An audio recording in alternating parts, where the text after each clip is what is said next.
Hello, everybody, and welcome to a new project that me and these three lovely people are going to embark upon.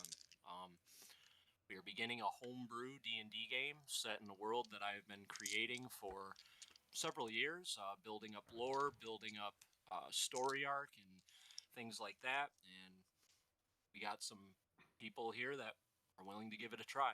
Hopefully, you will enjoy watching it. Um, This story has never really been told before in terms of me DMing it. It's all mostly new.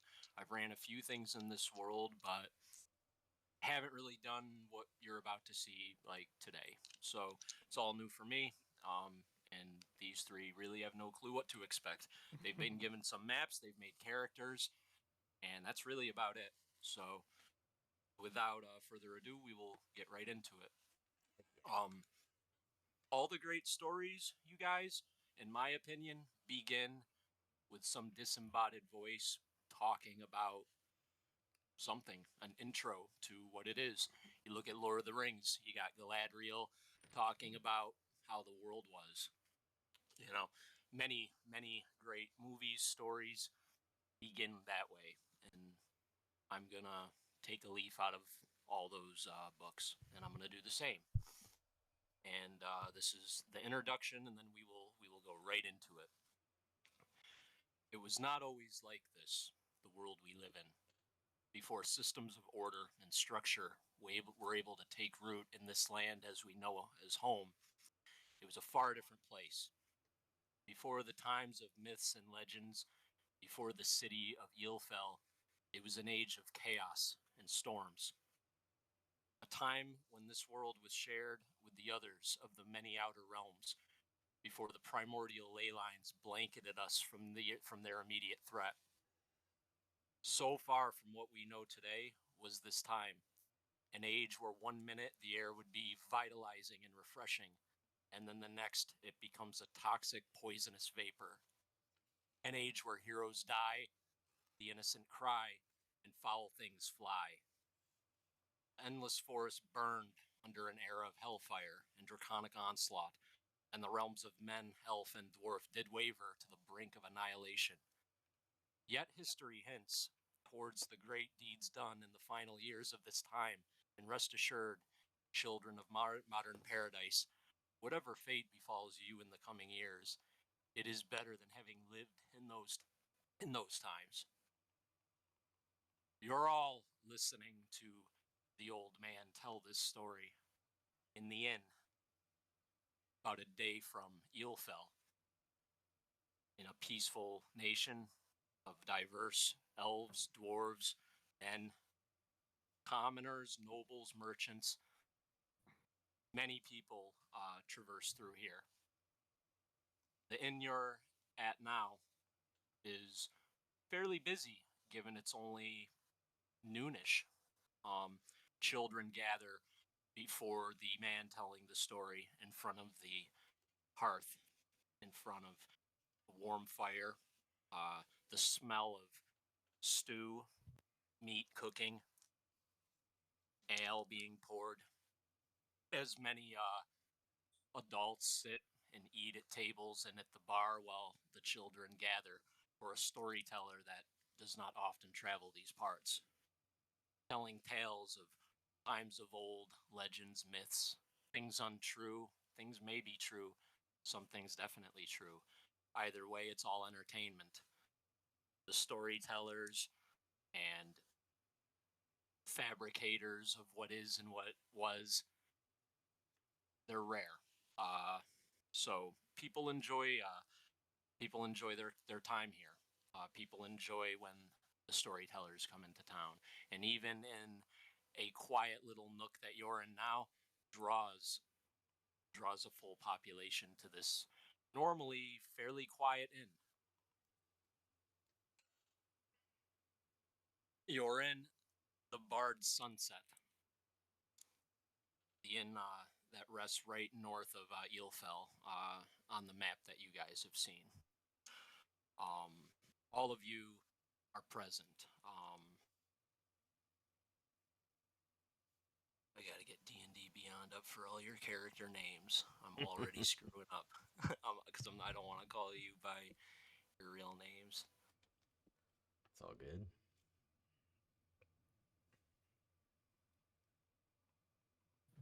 So, Jacob, your character is actually an innkeep, correct? Yes. So, you would likely be working behind the bar. Mm-hmm. You would be likely be probably serving patrons, or at least like standing around being helpful, I imagine. Yep. And that guy that's just cleaning the one mug the whole time. Yeah. Right. Yeah. Right. Yeah. Listening to the banter.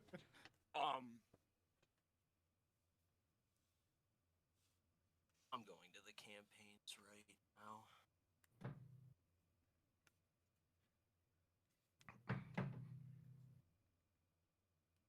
Hallward, right? Yes.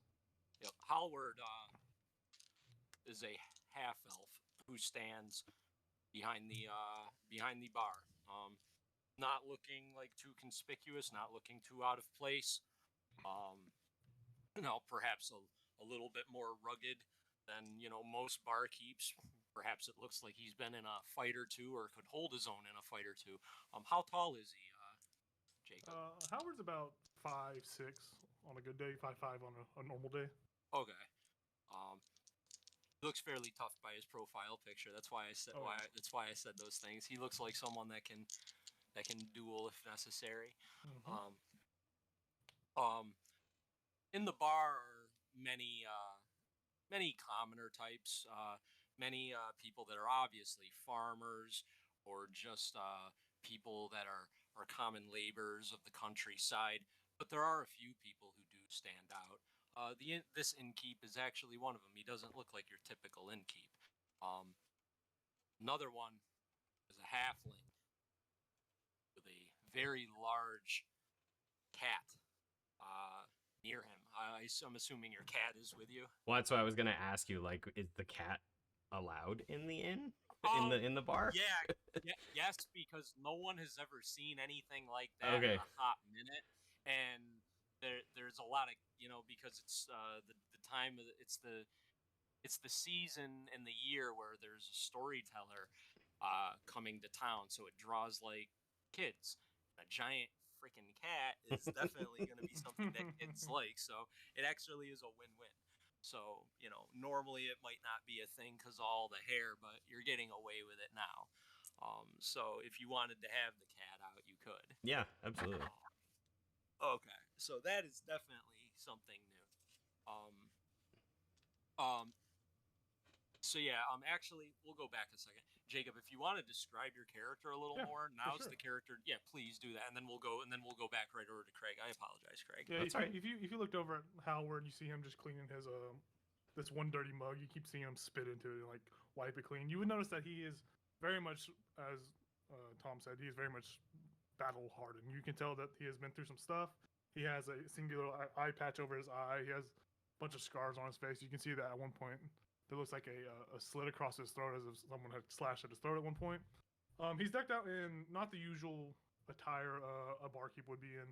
He is in very much just a normal set of looking armor with leather, and then you see a bunch of like daggers and stuff. Just the daggers though at this moment. You don't see any kind of other kind of weapons on him at this moment. But he looks roughly 40 years old for a like human half elf. Very average build, no rippling muscles, no extraordinary obesity. But other than the fact that he is just scarred up and one-eyed, he just looks like an older man. So yeah, you're polishing the glass. Just kind of everyone's being quiet. Really, no one's ordering. Everything that I said in the beginning. Obviously, that was narration that the storyteller is telling to the end, to the children. Having an audience captivated, hearing the tale. And he's and not. I think Howard, yeah, and I think Howard would probably not be listening to the story. He's probably heard it several times before already. Possibly. He would be focused on that right. strange halfling with the weird cat. Right. So everyone's listening. And you're just doing your job behind the guard. Now, are you armed? Do you have So I have a couple daggers on me at the moment. I don't have any other large weapons. You figured they would probably be in the vicinity, but they're not on him at the moment. This, yep, you might be one of the most adventurous looking uh, innkeeps in the area by far, being, looking like you're battle hardened and ready to go. Most innkeeps in this area are a little bit more soft, I suppose, although probably ready for something. All right, now going back to Milo, halfling with a giant cat. Now, where would you like to be stationed in this inn? In terms of like the audience, would you prefer to be like more near the door, more near the bar, more at a table by yourself, or at a table with people, It would just chilling? it would probably be kind of like Aragorn back in the the back corner of the Gotcha. yeah, like Gotcha. this is all super new for Milo, like the inn, even the like storytelling, the kids, like obviously Yeah, he was a it kid is. once and he has a sister, but like being around a He's bunch of never children is experienced yeah, this. so this is all like he would have wanted to try to hide, which as a 2'11" halfling would have been easy if it weren't for, a 6 foot, tall cat. So Wait, the cat is 6 foot tall. it's a large cat. It's a medium beast, so Holy it can be shit. upwards of 500 pounds. It's a large cat. Holy shit! I was If I it's- was imagining just like a Well, if it cat. stands bipedal, it probably would be about 6 feet Yeah. tall. I don't think standing on all four it's 6 feet tall. Holy shit. Big enough for me to ride. That'd be- Yeah. Right, it's totally big enough for you to ride at a medium size. Yeah, it's like a wolf size cat. It's freaking big. Yeah, I probably wouldn't even have like gone to the bar because I wouldn't even know to do that. So if someone came to me and asked if I wanted a drink, I probably would have gotten one. But otherwise, I'm probably just sitting there like You petting you the cat.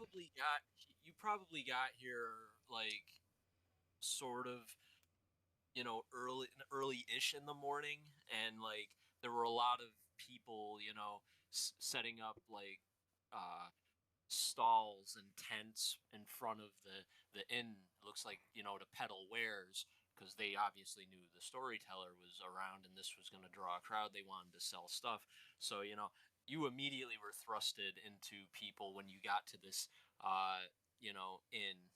And you were immediately, thrusted into a situation that you're not used to. Yeah. There's people all over. There's kids like, oh my god, a cat, what the, and a cat of that size at least.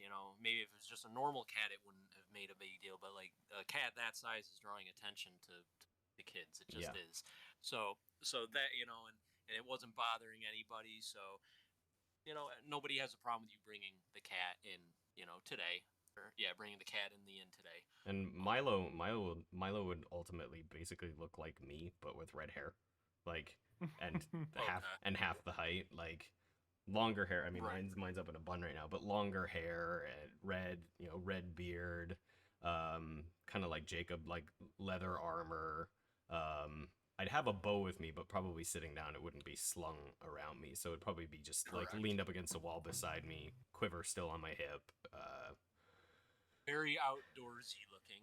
Yeah, very very rangerish. So yeah, probably actually a little distressed too. I mean, there wasn't much available where we were from, right? So the leather, the armor probably would have been made from a hunt that either I or my father went on. I'm not sure. Right. Yeah.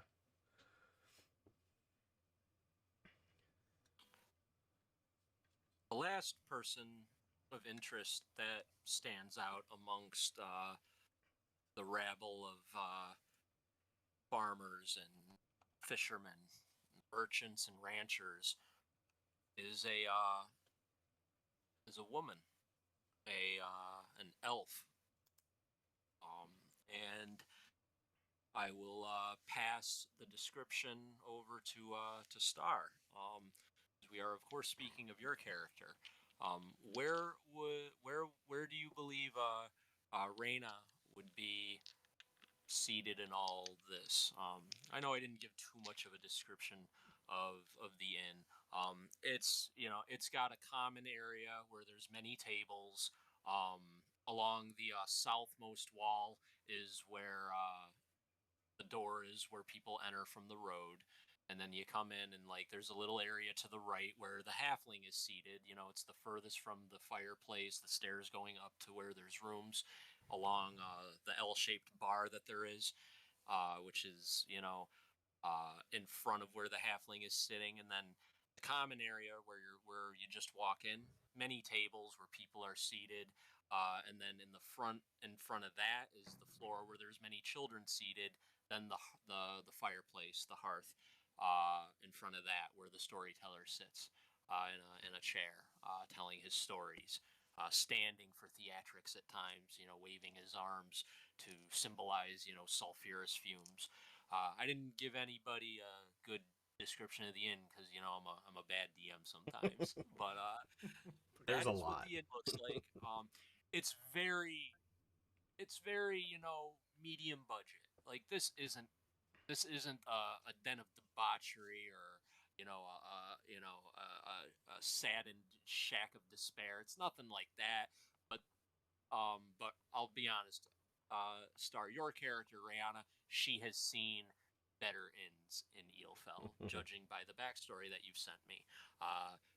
But this isn't the worst. There are worse inns in Eelfell, if you know where to go. So that said, I'll pass the reins to you for a minute, and you can tell the group where you're seated, and what your character looks like, what her apparel looks like, things that I might not know, Okay. and go right ahead. So she would probably not be too close to the big crowd, trying to avoid big crowds just in case she's noticed. But she does stick out very well. She's wearing silk gown and she's got gold belt. She does have a cloak over her, trying to hide like certain parts of what's on her, like her insignia and things like that. She has long auburn hair that goes all the way down her back, really big ears. Um, she's 5'10", so she's definitely sticking out, and she doesn't have any dirt on her. She's very clean, stands very tall, and definitely feels out of place in the inn.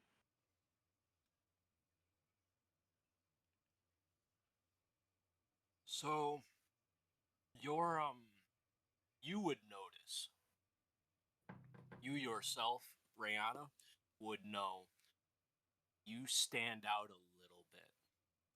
You're definitely the best dressed person in here in terms of like status. Like some people might be able to tell you're not exactly um of the farmer life of this, uh the current your situation in life is just a lot better. Like they can tell you're not a peasant. You're not dressed like such. You're definitely of better status than most of the people in the room, I guess. There's no, I guess, polite way to put it. In terms of like the silk and the gold bracelets, um, a lot of you would get a couple looks, for sure. Um, in terms of like what is Jacob and Craig? What are your passive perceptions? 16. I have a 13.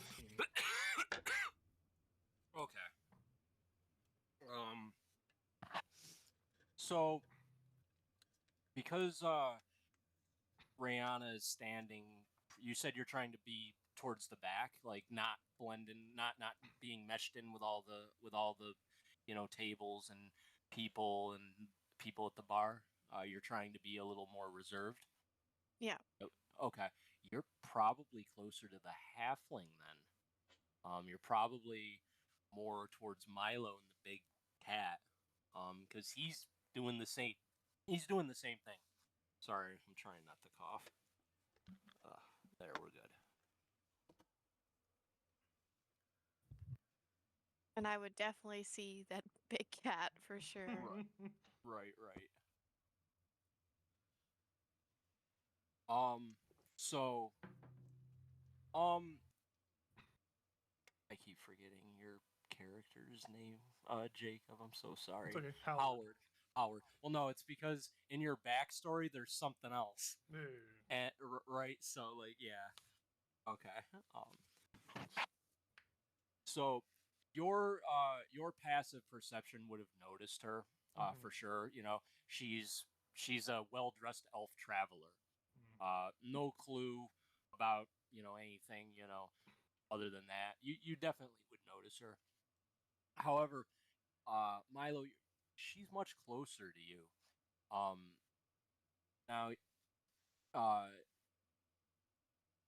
did Rayana go through extensive length to try to conceal her insignia, or was it just like kind of behind like part of her cloak and like that's it, and hopefully no one sees it? Did she like hardcore tuck the insignia away, or was it more like careless?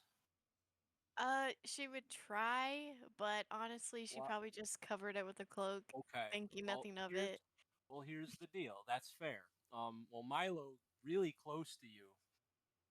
His passive perception is pretty high, so he's not looking for it, but he might see it. So why don't you roll stealth for me, and we'll see how well you actually did. And if you beat his passive perception, he doesn't see it at all. But you're not going through extensive length. You're not used to this. It's possible you made a mistake, and he's gonna see this. That's what I think might happen. Um, so roll. 18. Okay, you secured that very good. Nobody in here actually sees the insignia that you know of. But, however, uh, Milo, you can tell she's very well dressed. This is the most well dressed person you've ever met in your life. She's got gold bangles and you said you had like gold bracelets and things like that. Yeah, and then I Yeah. have like a giant, like, gemmed necklace. Right, yeah. So this woman is incredibly wealthy, Milo. Just you glancing over at her. Yeah. How She's an close elf is she to woman me? of that's a how close do you get to the cat and to the halfling? Um, I'd probably be really interested in the cat. So I'd probably be a little close trying to observe without being, like, obvious. So I guess I would have like noticed her with my passive. Oh I yeah, yeah. assume look Oh, over. clearly. Yeah. Oh yeah, yeah. You clearly can perceive all of this Yeah. happening. I'm like, Yeah. is that a smudge? Yeah. I just like kind of like very nervously like wave. Just like hi. Hi. I'm just like sorry if this is out of line, but you look about as out of place as I feel. Uh, this is kind of my first time here. I'm a little nervous, as you can tell. I've also never seen a cat so big. I mean, she's friendly. Do you mind? I'm gonna go over there and scratch behind the cat's ear. I just say her name's Nyx. Hi, Nix.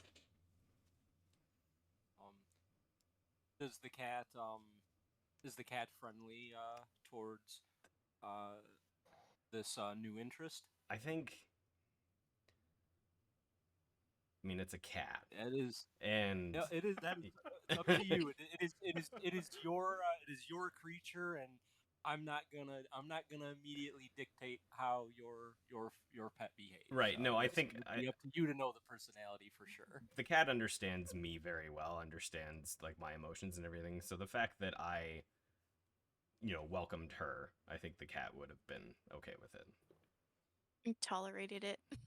For sure. Yeah. you can also if you actually wanted to Star, you could if you wanted roll handle animal to see how she does, but I have no problem allowing the friendly interaction to happen with no roll. It doesn't, it's not important to me, but if you want to see if you guys start getting along, or if like put it in the fate of the die roll to see how it begins, that could be fun, but it's really up to you guys. It does not matter to me. I don't care. Do you? No, I'll just say she's There.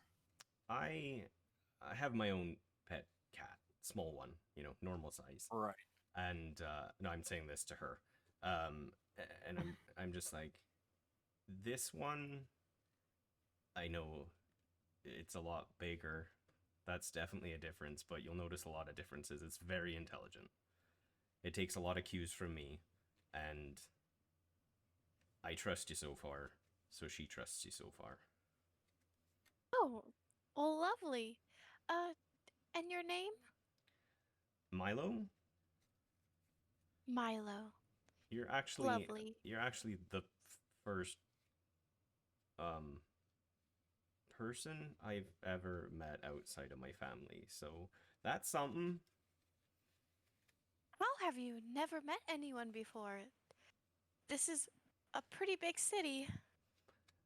I didn't live in the city.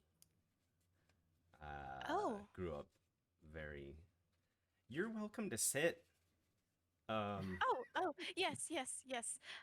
And she'll just sit down and like pat her dress out and sit really tall yeah, this is like and listen intently. this is the first inn I've ever been in, tavern.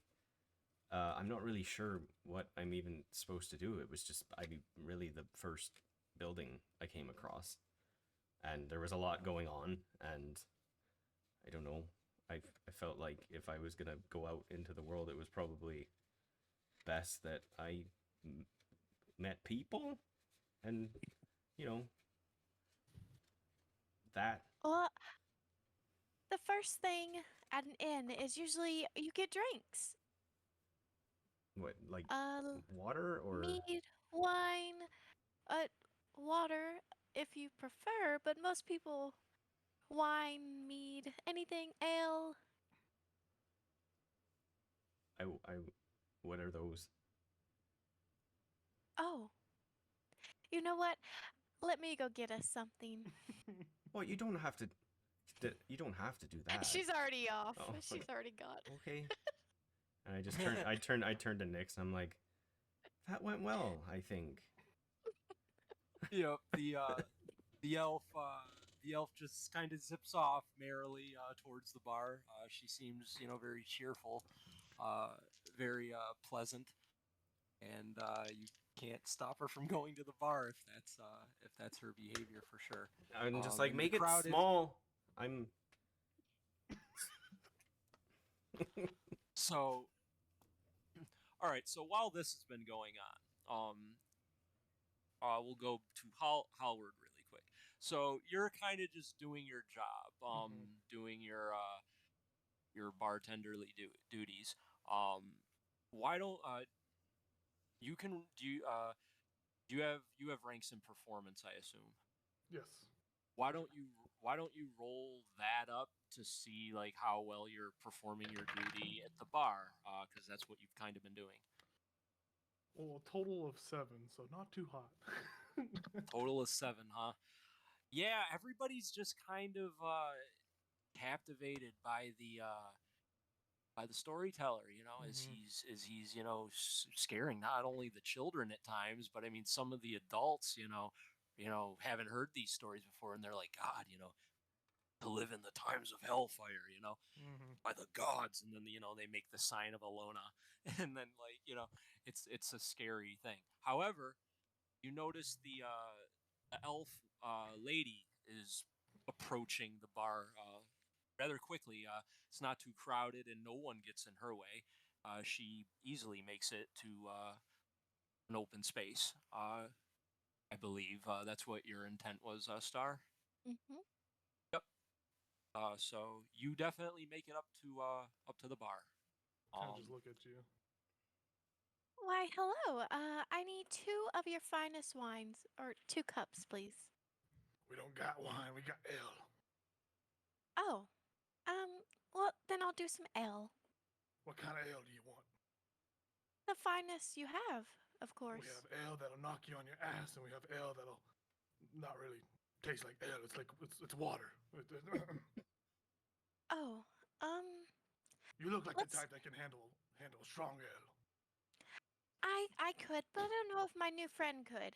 No, no, no, no. I insist. I insist. And I Of start course you do. pouring two. I start 2 and 4 cups. I drink 1, drink 2. All right, and put the little tankard back. All right. What would you want? What'd you want again? Sorry. Uh, some ale, please. Okay, that's gonna be one. It's on the house. You look like a light drinker. I don't think you're gonna do much of a dent. So, just one, right? Or I need 2. two? Two. Okay. I pour 2 more, and I. Now, don't go too crazy. You don't look like you can handle a lot. Well, don't underestimate a female like me. And she'll take the cups and kind of saunter off. Strange crowd in here. As a DM note, what was the order again? One more time. What were the 2 drinks that were ordered? Just like 2 like Just 2 the common basic ales. ale. Yeah, just like 2 the common shitty ales. ale. Okay, that's what. All right, that's what I thought I heard. I wanted to make sure. So yeah, as she walks away, Harwold,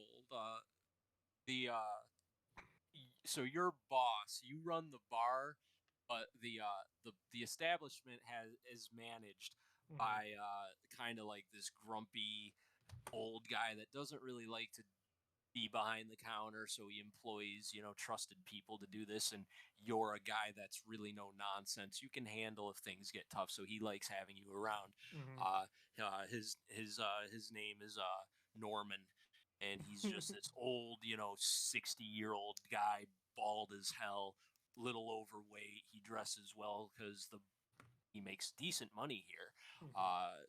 Not silks, but like just good wools and things like that that stand out. And he just kind of sees you, and he goes, "That 6 copper is coming out of your pay. Can't be giving away free drinks to every good-looking elf that comes in here, getting away from wherever the hell they're from.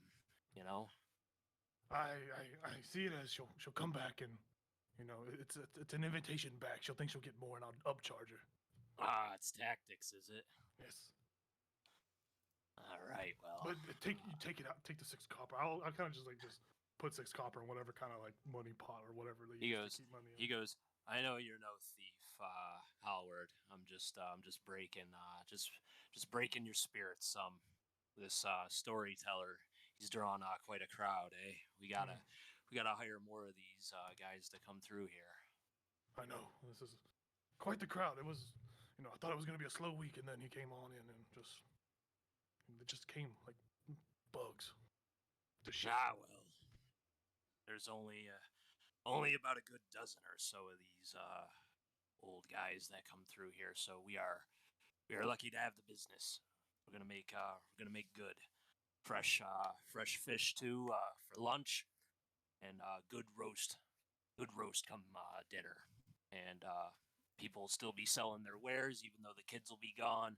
There'll be business all day. And with that, he really just doesn't wait for a response. He just turns and he goes back into like the kitchen area where that there's another door to get out, which is probably where he's going. And he leaves you to the bar with a couple people in the kitchen to also handle things, fill up, take orders for food and things like that once the storyteller's done. So you're not the only one here, but you're the only one in the bar, and there's really no bouncer. Like there's no militia guarding the place. There's the 2 staff, and there's you, which you're realizing is it might be a little bit understaffed, but people are very peaceful. really bad things don't really happen in this neck of the woods too often. So you're feeling pretty comfortable. Um, so with that, we go back to Milo and Reina. And she's gonna set the drinks down and be like, "Here you go." Uh, thank you. Do I need to know anything about this? Honestly, I grew up drinking water and whatever we could make, like tea, out of the Oh. herbs around the. Yeah. Well, it just depends. So you could. Well, it's only one drink. You should be fine. Just go ahead and try it. All right. And I just not really hesitant, just kind of like more like interested, observant. Drinking so much different herbal tea growing up, it would be like almost like an experience, like smelling it, kind of like you'd do if you were drinking any type of alcohol, but not knowing what alcohol is. So yeah, he'd take a whiff and then just take a little sip of it. And is it Jacob, is it particularly good ale in your Oh establishment? no, it was bottom of the barrel kind of thing. It was literally just like the it's like water, but not. Okay, so Slightly. he wouldn't spit it out, but he would really want to spit it out very, very badly. And like to the point where like Nyx is like looking at him like, are you okay? And he just like, was something. That was something. Well, let me try. And I take a sip, and then I spit it out on the side of the wall. Like, this is horrendous. I can't believe they sell this. I would just laugh. I'm like, okay, so it wasn't just me. I'm assuming that was not the best first ale to have. Oh no. Where she trails off. Never mind. Uh we'll have to try something better somewhere else. This is more of a low end. It's I've been to better places. We'll definitely have to try there. All And right. she's going to go take the cup. She's going to be like, "Well, I didn't pay for these. So I guess it doesn't matter." And she just sets them back down. I think I think Milo would honestly keep drinking it, like even though it was bad. It's an experience, right? So How much how much ale drinking experience does he have under his belt? none at all. There you go. Yeah. There you go. So it might right it probably does taste a little bad. It's bottom barrel of, this, random inn just outside of the major city of Eelfell. Which why don't you you can you have an ability to pull up the map for the people on the stream to see. Yeah. You can bring up the one of the surrounding region of Eelfell just so they can see like some of the geography. They've Okay. been looking at the big map probably for a while, and like that only bears so much info. That's just like a big bird's eye view of like a whole continent. Yeah, I'll just go to the map here. You can go when Eelfell becomes relevant, they can see the city of Eelfell. But so there'll be better maps to come, people, for sure. I would But just is I would have a few more sips and I'd be like, I've had some really bad teas, like tinctures for ailments, and this isn't great, but it's not that bad. So, "Oh, you can have mine too." And I'll just push it towards him. and I'll just be like, well, we'll see about that, but thank you. Do you have to like grab it with both hands to drink it? Oh yeah, I mean, I assume they're regular size mugs, right? Oh shit, that's so good. Oh yeah, these aren't halfling size mugs, so That's like so great. it's a full on, medium-sized humanoid flagon, full of this frothing, low-budget ale, Yeah. from this farmer, hamlet, because this is just like a hamlet that you're in. It's not on the map. It's the little house icon right north of Eelfell along the road. So you arrived by road and you saw there's a few houses and things and farms.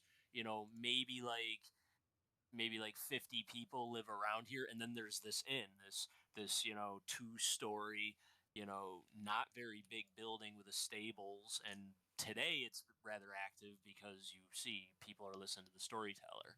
And I'm going to note, the storyteller has finished telling his stories.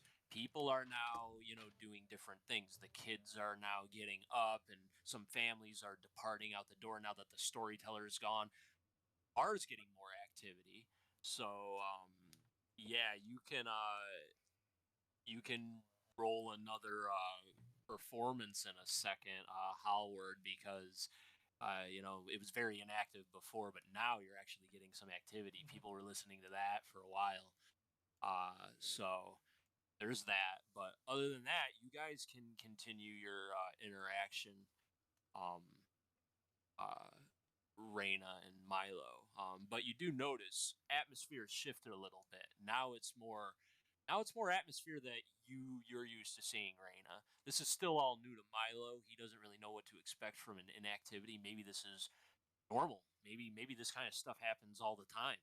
You know, actually, thinking about it. But Reina, you know that for a town, for a little hamlet this size, this is pretty good activity. But now you're seeing the atmosphere you're used to seeing because it's populated. Now people are going to the bar. It's loud. It looks like someone's getting an instrument out somewhere that might be like someone getting ready to perform to earn some money. So this is the atmosphere you're used to seeing, minus the low budget ale.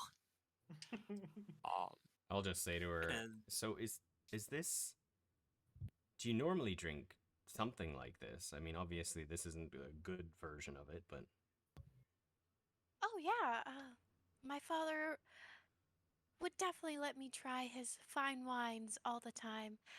Uh, well, I can't but I can't place any flavors in this, but I mean, if I had to say it, it'd be like really bad bread, but in liquid form? Is that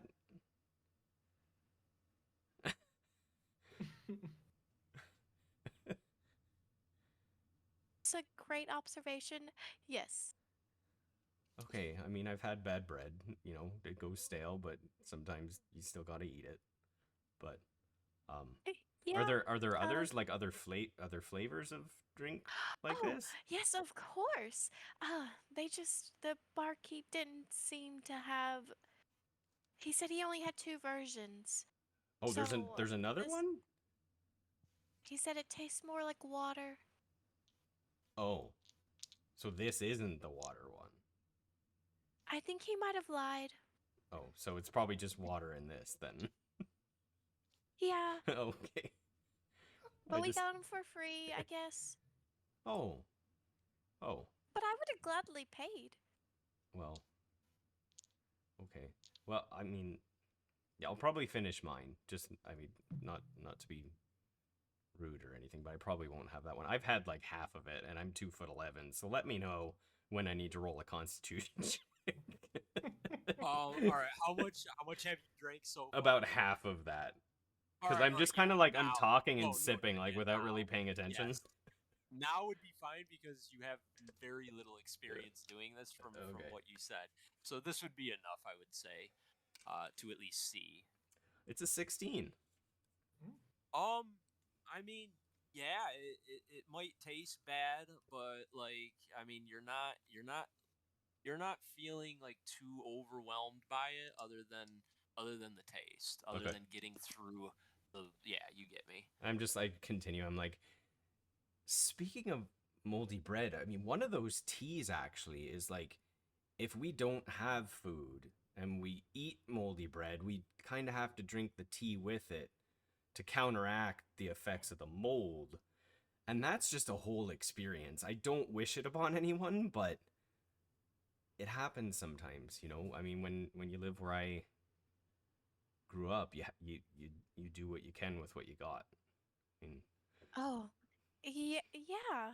I totally understand. Uh,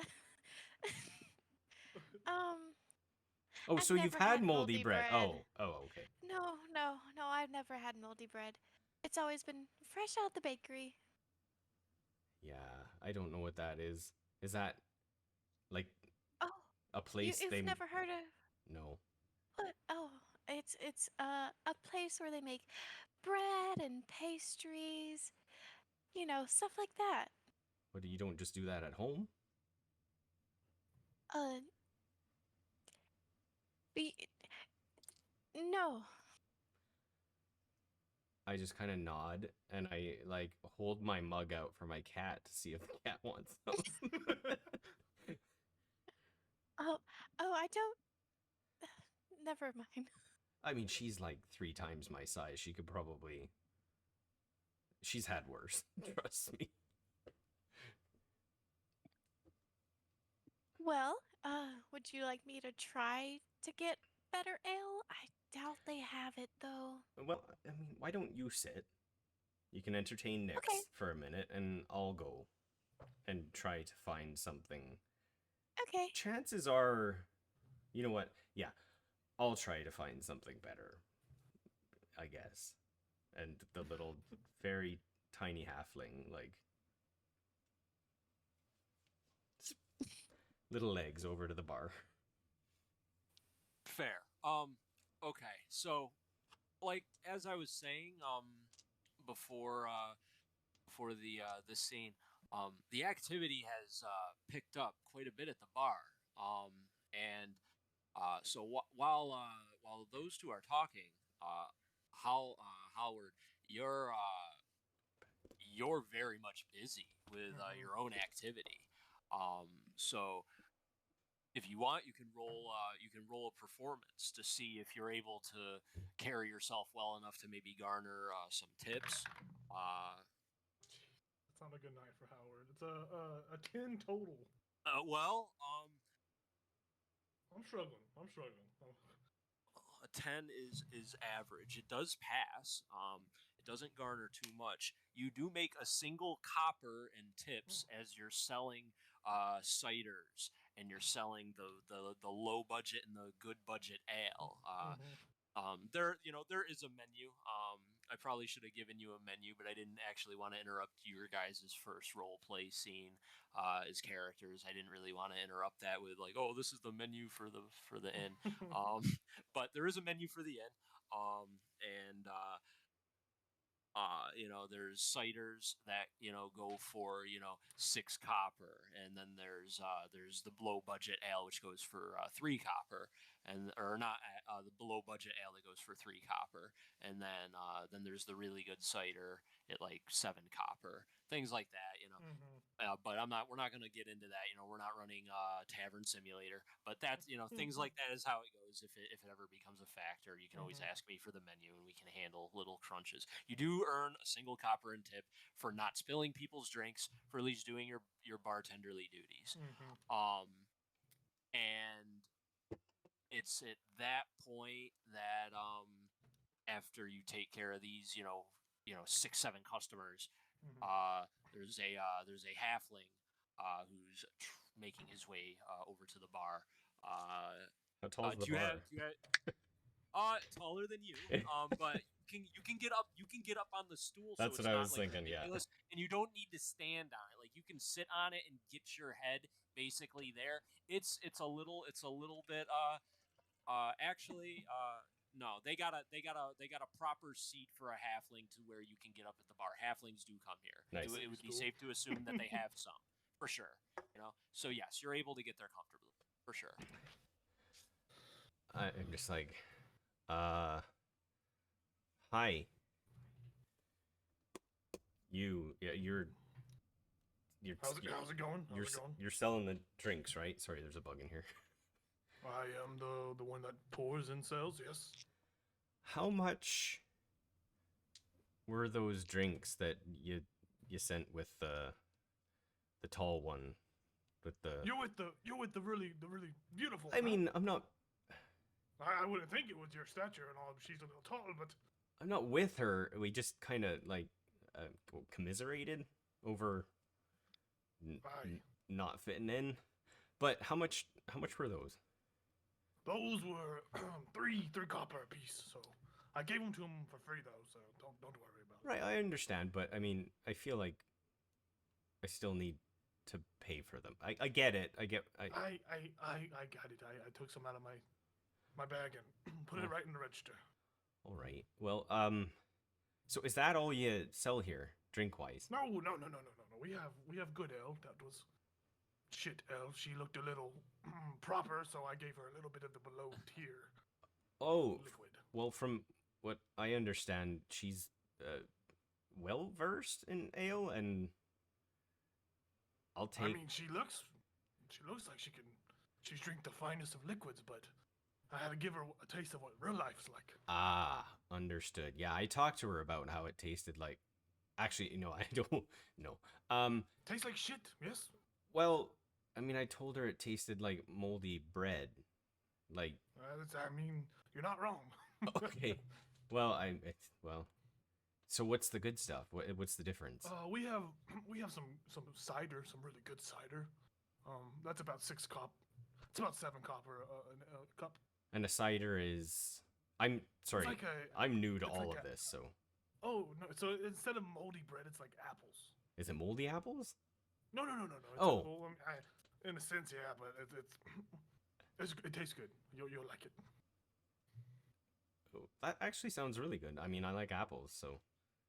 Yeah, you can try one, and I'll pour a nice thing of A sampler. really nice apple cider. Yeah, I'll give you a little like a small like teaspoon, like a super tiny teaspoon, and like do like a drop of it and give it like hand to you, so you get like a large spoon in your hand. Oh, it's like a big ladle. It's small in my hand. Yeah. But it's just like it's like normal to you. So he tastes it and he's like, that is much different than the stuff that you served to her, and that is delicious. I will take 2 of those. Gotta set your expectations low, but to be astonished. And I'm like, I'll actually, go ahead what's your name? Oh, Howard, Howl, barkeep, pour of drinks, anything you prefer, really. Well, I mean, do you prefer a name or a title? You can just call me Howard.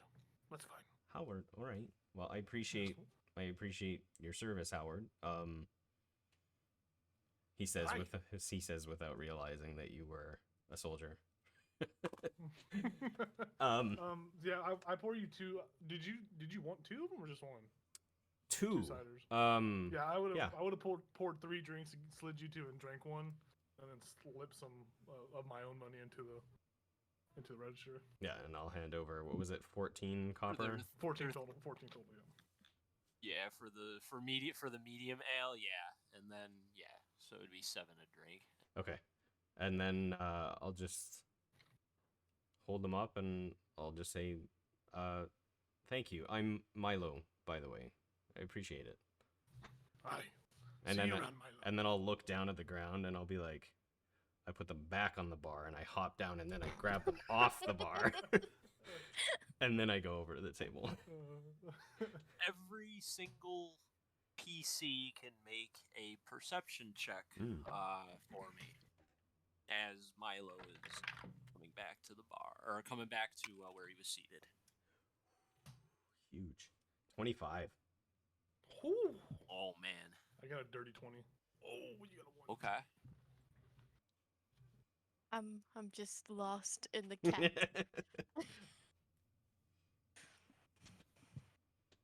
Oh, so you didn't see. Fair. She rolled in that one. Yeah, you are enamored with the cat, you know, and all of its furry glory.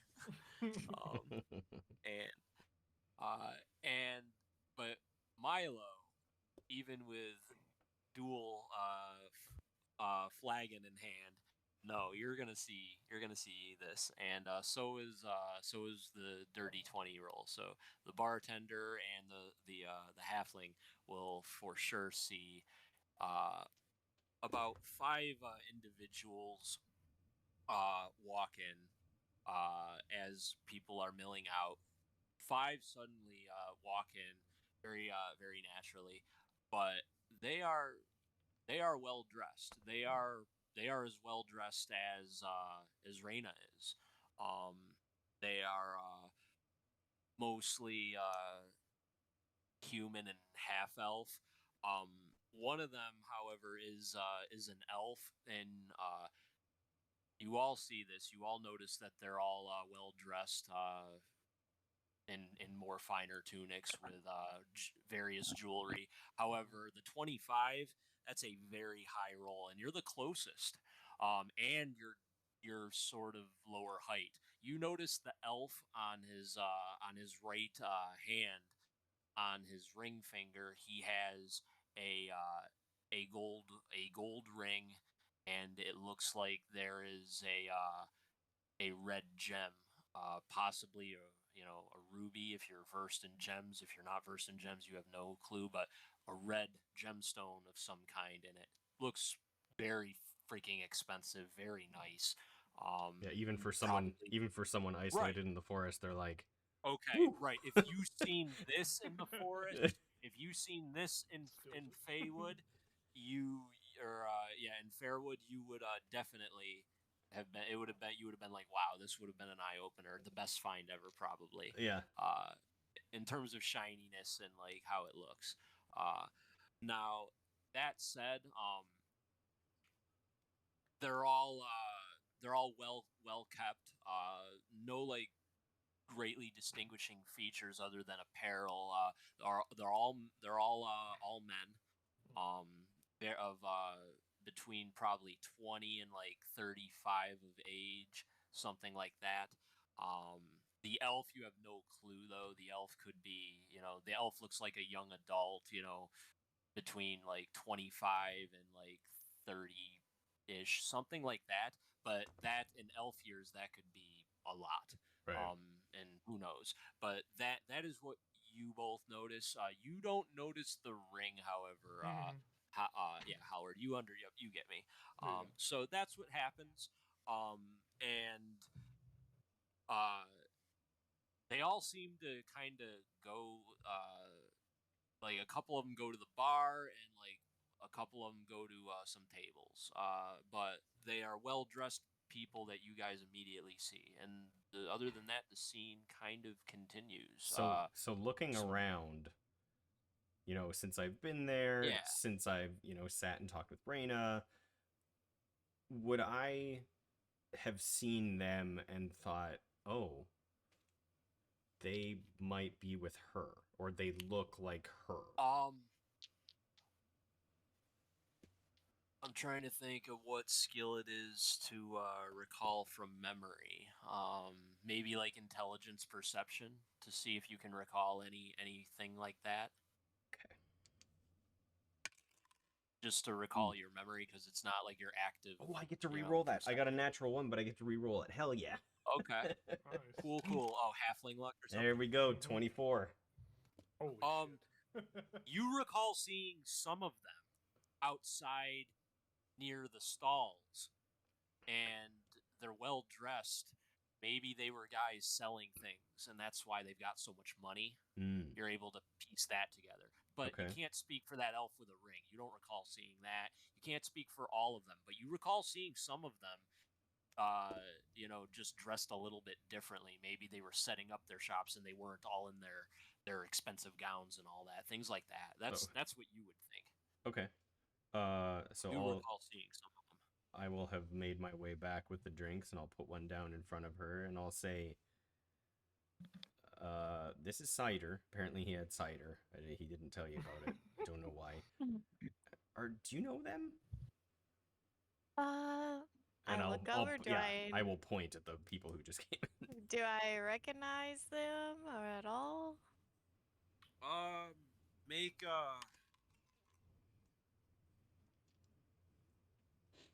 you can make an investigation check if you want to or a perception check, whichever you feel is whichever you'd like. I'm gonna do investigation. Yeah, they're both different roles, but they're both appropriate for the situation. And yeah, all right, yeah, you can make that roll. 14. Okay. Okay. You can tell that the people that Milo's talking about, these better dressed individuals, they're likely merchants. This is how a lot of the businessmen that deal with various goods and various trinkets, things like that, in this area of the world, at least, dress. They wear specific types of tunics. They wear specific types of robes. You can't identify a family or anything like that. You think that these are just local salesmen selling their wares at an event where people probably gather. Even Which the elf with the ring. well, you don't see the ring, but Okay. you do see an elf, and he's he stands out a little bit. He's got dark hair for pale skinned elf. He's got fairly dark hair. It stands out a little bit, and his robes are this darkish blue almost, which stands out a little bit.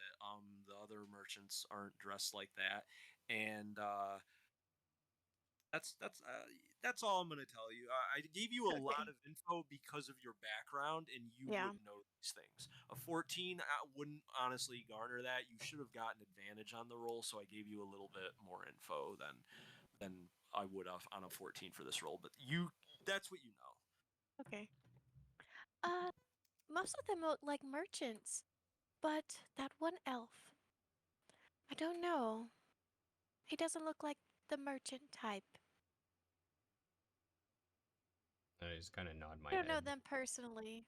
I'm just like, I'm sorry for uh, presuming. I don't have much experience with well dressed individuals, and I guess I just kind of made a connection that wasn't a connection. I Well, said, this is not even my finest dressed. well, I'm sure that's true, but it's a very beautiful dress. Do you like cider? Oh, yes. Let me see. And I take a sip and I was like, mm, I've had better, but it's okay. And I take a sip, and how does it taste to me? Tastes glorious. Yeah, I take a sip of it. I'm like, I don't know what kind of apples they use for this, but this is delicious. It's like it's a little has like a bite to it, like kind of like Cinnamon? spice. Well, no, well maybe, but like another kind of bite. Like I don't know. I don't know how to describe it, but it's delicious. And I The cider here tastes very crisp with a hint of sour. okay. Actually, it's got a mix to it. So it's like a It's dry, it's like it's a cool. dry cider. It's cool that you were freestyling what it tastes like because you were pretty damn close to what I because there's a little bit of lore in this world and you didn't trample upon any of it, so I love it.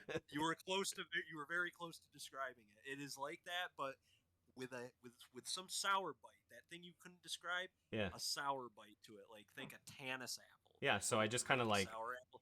I kind of snap my fingers. Yep. I'm like, oh, it's like sour, like tannins, like some they took like the root of a tree or something, and like I don't know, it's delicious. It is quite good. And I'm just like this, like Jacob's describing, like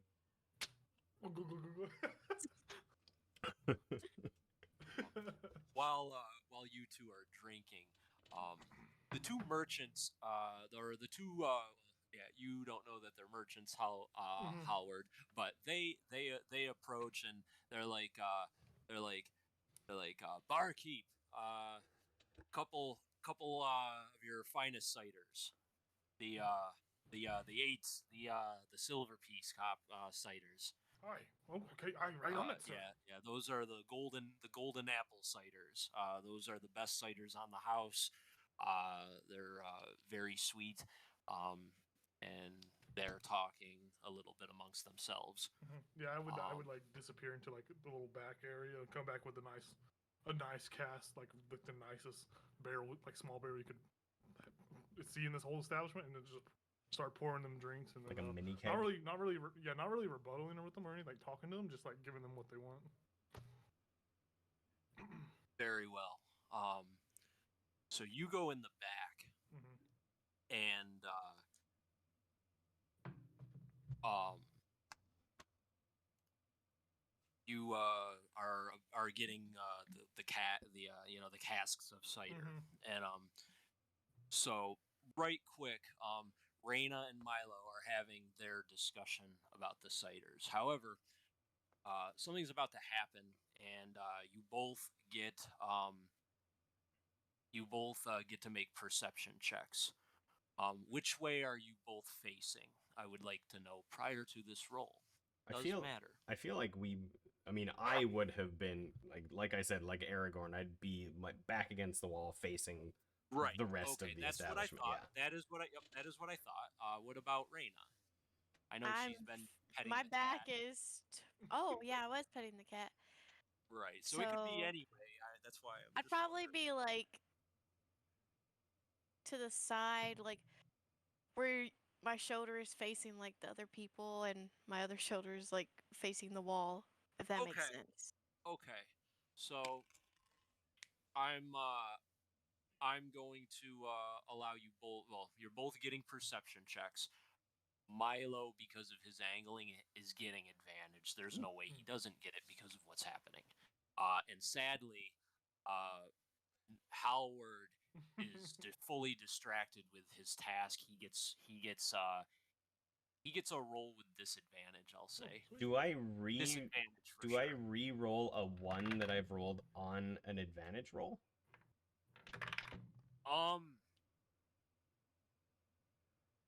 I don't want to spend too much time looking that up. I'm gonna look that up. I don't know offhand, but I'm gonna let you do it. Yeah, it sounds like If I it, would. That if it, would make sense. if Yeah. your hat if it isn't a daily power and you just get it per roll because you're a halfling and you're savvy, then yes, Yeah. I'm gonna say just do it, and I'll tech that out at a later date. Not gonna lie, I'm already loving luck. I rolled a 1 and I re-rolled the 1 and got Luck's a 19, so I got 25. Yo, your strength is poo poo, but boy, that luck is Yeah. Uh, 21. okay, that's good. What did my? You got a natural 1. Yep. Okay, so Ooh. you all right? How I you got a are? 7 and then a 1. So Yeah, you are. I'm the You best know, barkeep getting in the this cast. motherfucking business. You are clueless to what I'm about to describe. Okay. And so what did Milo get? 25. Okay, 25. I'm sorry. All right. So yeah, you two, Reina and Milo, you see a flash.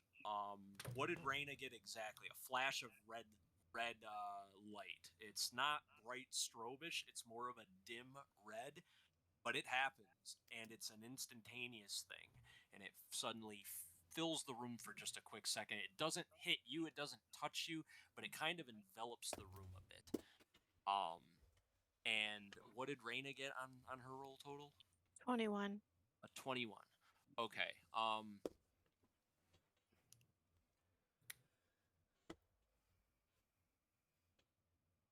You both see that it comes in the direction of the elf that was dressed in blue, and then suddenly, after that red flash, bar kind of erupts into chaos, where people were once drinking, once talking. You could see people sitting. Everyone just kind of just starts doing something different. Punches are thrown, drinks are thrown, and the last thing your 25 sees, Milo, is that elf in blue standing as a mob of people stand, and You can't see him anymore because you're rather short, but Hmm. you see him tucking his hand away behind a cloak and standing, very in control of his actions as the Sea of Chaos cloaks him. And then we're going to roll initiatives because some shit. things are going to happen. Oh And shit. Howard also gets to roll because though you saw none of that, you hear the The eruption of pandemonium stuff, that yeah, is yeah. now we're instantaneous change of what's happened. We got a 7. Okay, I'm gonna take down.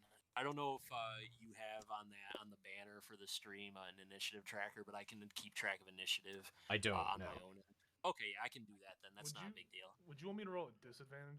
Would that make more sense? Just since I'm kind of like it's Um, like a delayed reaction kind of thing. Yeah, you're Yeah, in the okay. back and distracted.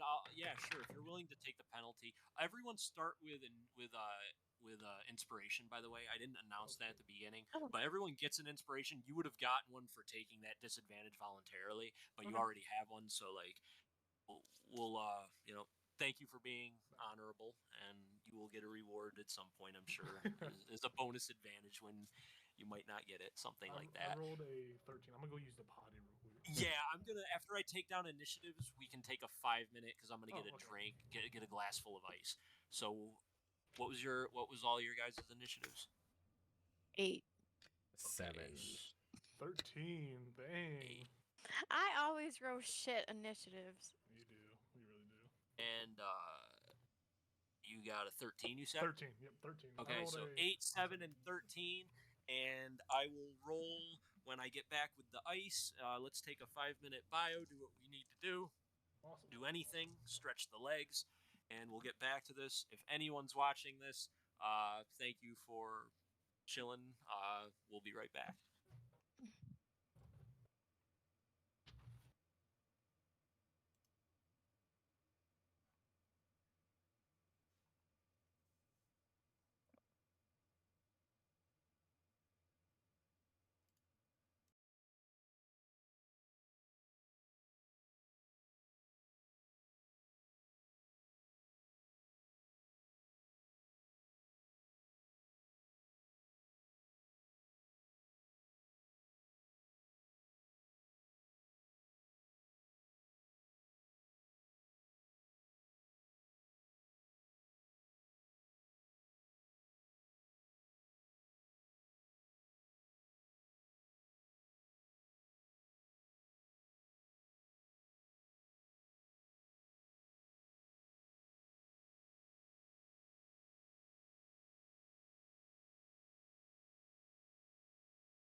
So, all right, good. I gotta make a quick roll. I'm gonna use my sweet die.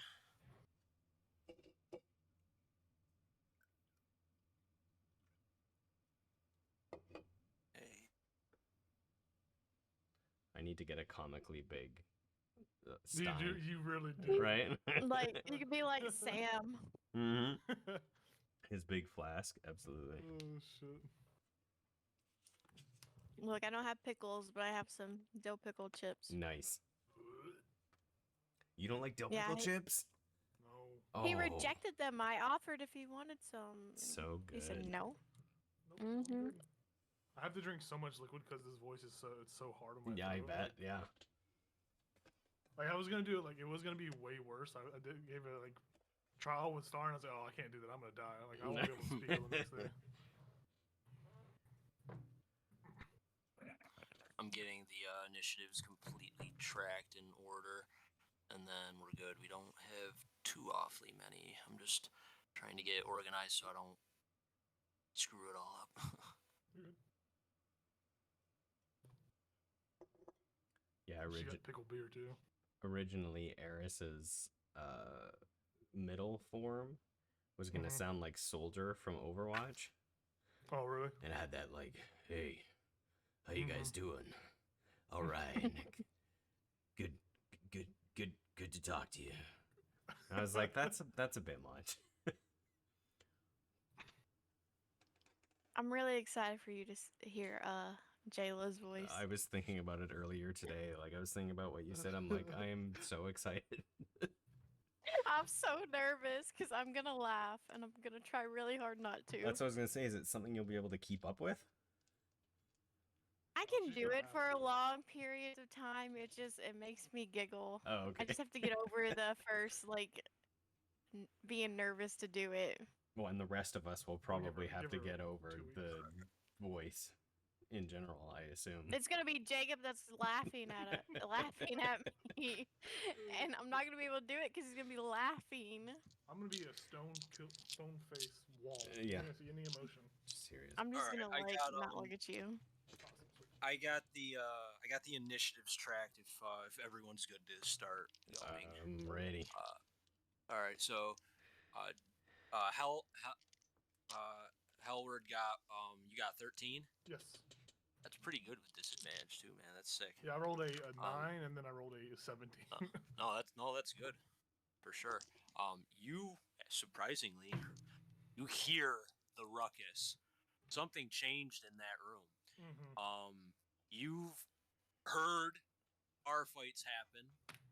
That sounds about like what's happening now because initiative has started. My we're gonna talk about the two people that are in the room. You see pandemonium. Although you can't see the elf anymore. You can see everyone else. Everyone seems to be just erupting into chaotic behavior. There are punches being thrown. There are kicks. There are flagons being thrown in the walls. It looks dangerous, and it doesn't look like there's a side. This happened after the flash. So that's what you guys see, and we're gonna get to your actions quick. We're going back to Howard now. You don't even see this, so you're dealing with the cider. What do you do? I'm like, I have the fucking the cask in my hand. I'm like, Right. It's only like 15 feet to get back through the door Yeah, to where you're at. I'm like, it's a little early for this fight, but whatever. And I'll put it back on the shelf, and I'll, conveniently, You I'm hear, in the. Oh, go ahead. no, as you're turning around, you hear flagons breaking against the wall. Yeah. You now know that shit hit the fan somehow in there, and the ruckus is increasing in noise by the seconds. Oh shit. Yeah, so I'll put that the big old cast down, and thank God that this is like the back room. This is where I would keep my scimitar, my hand crossbow, and I just grab them out of instinct, and then I think about it for a second. I'm like, I don't need that, and I go out to the little area. So I'll move half my speed, so 15 feet into the. Yep, you go 15 feet. You see what I described. Mm-hmm. Can I notice? Are those original people I was serving? Are they still at the bar? Have they joined in the fight? Is that something like a perception check or just any kind of? What's your passive perception? It's a 13. Yeah, they're fighting too. Oh Hmm. shit. I will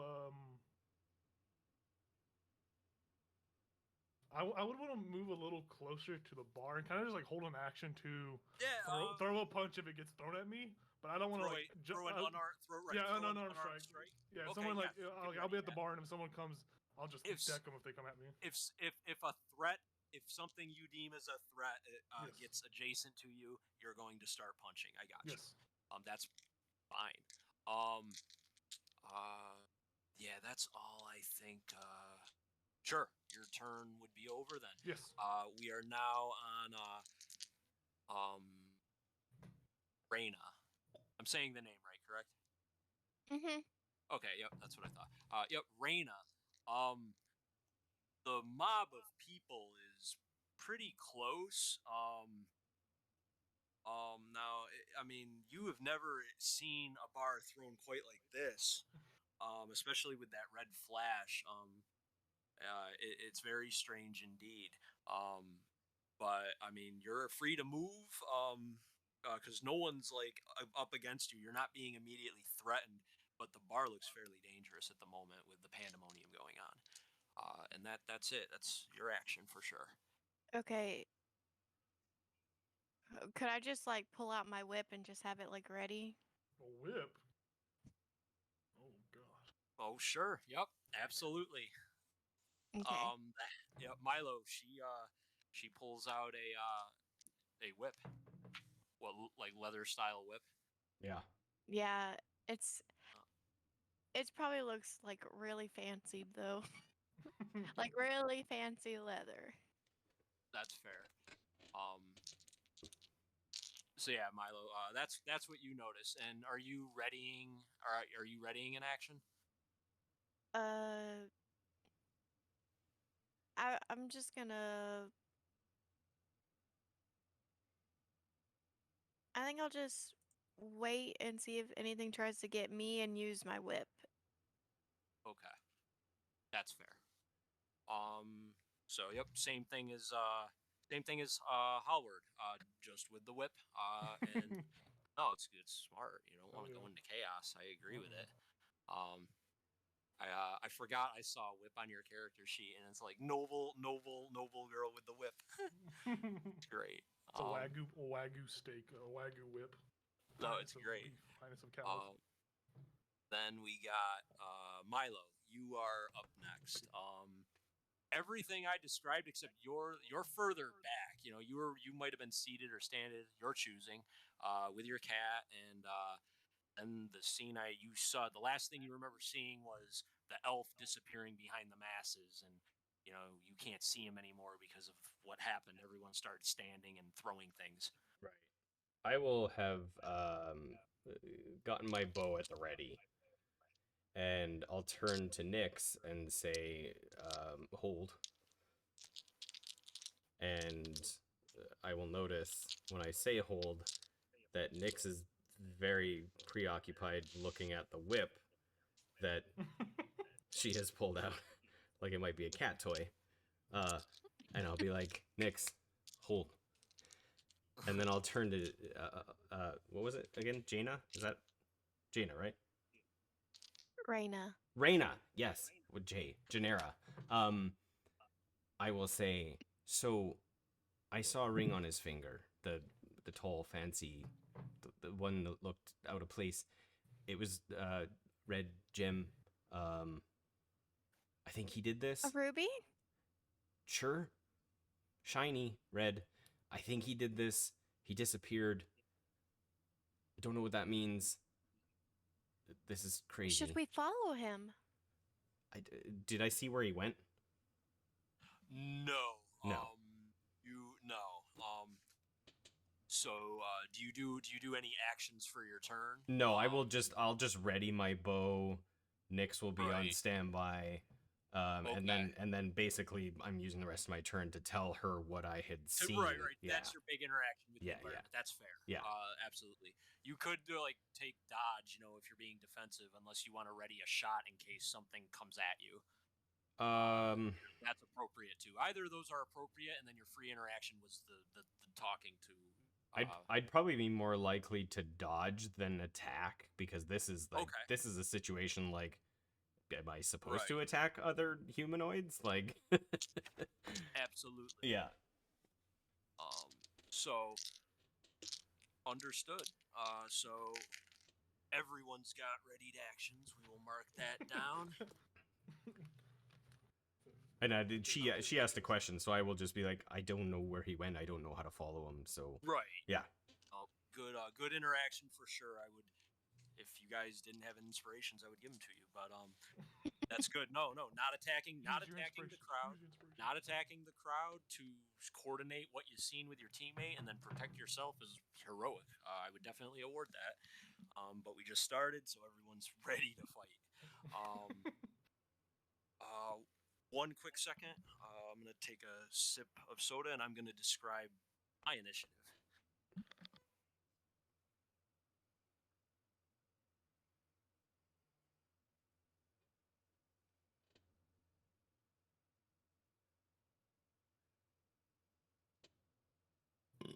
Excuse me. Sorry. Hot. Jacob, Thank you. you're on camera. That was a ghost, guys. Did you hear that ghost? It was You know, very have you seen- attractive. Have you seen that video? It's like, guy, it's like a little girl in the closet. She like farts. Guys, I think there's a ghost in here with me. So this fight is different. When we think of bar fights, when we think of that type of situation, we always think of the movies where, one guy, maybe two guys, maybe three guys fight an unnamed amount of ruffians and come out the victors. We think of, the one-on-one fights, or the MMA fights that happen in these movies, where it's the standard bar getting tossed, but we don't think about what it actually means when a bar gets tossed, when it's not you versus anyone, when there's no real enemy, and it's really just the environment. We're talking bodies hitting you, we're talking broken bottles stabbing into you, kicks, we're talking being trampled. We're talking about a mass. We're not talking about one person. What has happened here is there is just a rubble of chaos moving and just throwing things and causing harm. And to attack this is really just freely. If you wish to, you can. But it is moving, and it is moving in a threatening manner. Not personally, it's just what it is. It's chaos, and it's moving your way. So very quickly, it moves, and it moves in a way that comes closer to the bar, and also in a way that moves closer to Rihanna. Raina. Sorry, misspoke. Finally, it moves closer to you two. So this is going to trigger two readied actions kind of simultaneously with the whip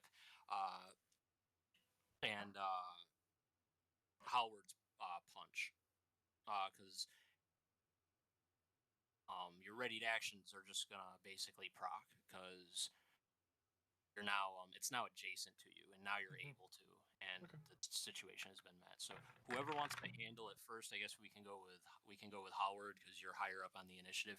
You can punch, like, basically some 6'4" guy comes slamming into one of these merchant guys with a flagon of ale, and he's looking at you, and you don't really like the way he looks. He looks angry unnecessarily, and you didn't do nothing wrong. And he's got a flagon as a weapon. You may take your action if you wish. Yeah, so I kind of like, as I see him hit, I kind of grab him and say, "Calm down," and I punch him. Right. Make it's only attack. I only rolled a 10 total. A 10 total. Yeah. Oh well, sadly, in his wily movements, he does barely dodge. You notice you probably didn't need too much higher than that to hit. Yeah. He's an unarmed man, but he's moving wild. Raina, you can make an attack with your whip as this mob gets closer to you in a threatening manner. If you want to try to gull them back or goad them back. Yeah, could I just do this and try to get them to stay back? You can do so in a non-lethal manner, but it'll still Okay. do damage if you want it to.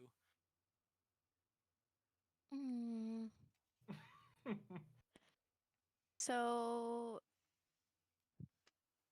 19. Jeez. Okay. Yeah. So you spot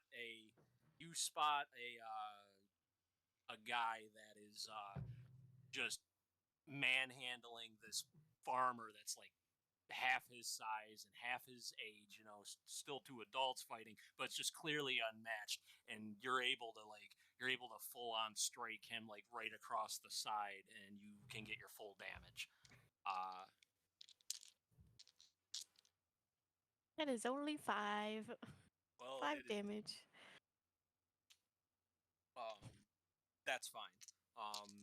It hurts this man. He's a commoner. You have disabled one of the many bodies here, and it's a big sized body that's causing harm. There is now a young man who is not broken of the ribs and of the face because of your actions. One of these men go down, but he is one of a couple dozen. The whole bar has been thrown. But you have done some of the work. Uh, Take note. And then the mob moves, and it sadly envelops your space. Reina, you are not behind the bar, and the halfling kind of chose the furthest space first. He was there when you arrived. You are standing a little bit closer to this mob. As they move, you're now in a bit of a violent mosh pit. Could Um, could I use my bonus action to Misty Step? uh, you have to take a reaction because it's not your Oh, turn. okay. But on your turn, yes, Oh, on your turn, okay. absolutely. Okay. Yes. So what's going to happen is you are momentarily caught in the madness, but it sounds like you have a very good escape plan ready. Um, we're going to see what happens. You are basically suffering an attack as just bodies are slamming into you, and kicks are happening. Your feet are getting stepped on. But it's only an 8. You're small enough in frame and all that to kind of weave your way in and out of trouble. I've only rolled an 8, so that is gonna miss. However, one more thing is gonna happen. There is flagons and whole entire bar stools being thrown now. So I'm gonna roll a die, and on an even, we're gonna target Milo, and on an odd, we're gonna target the bartender. Got an odd, so that is the bartender. A freaking stool comes flying at your face. I rolled a 22. Oh, Sad. that hits. That hits. Yeah. Okay, so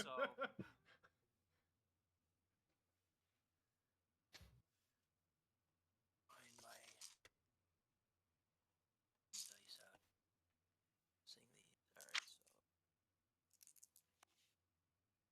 They use the halfling stool.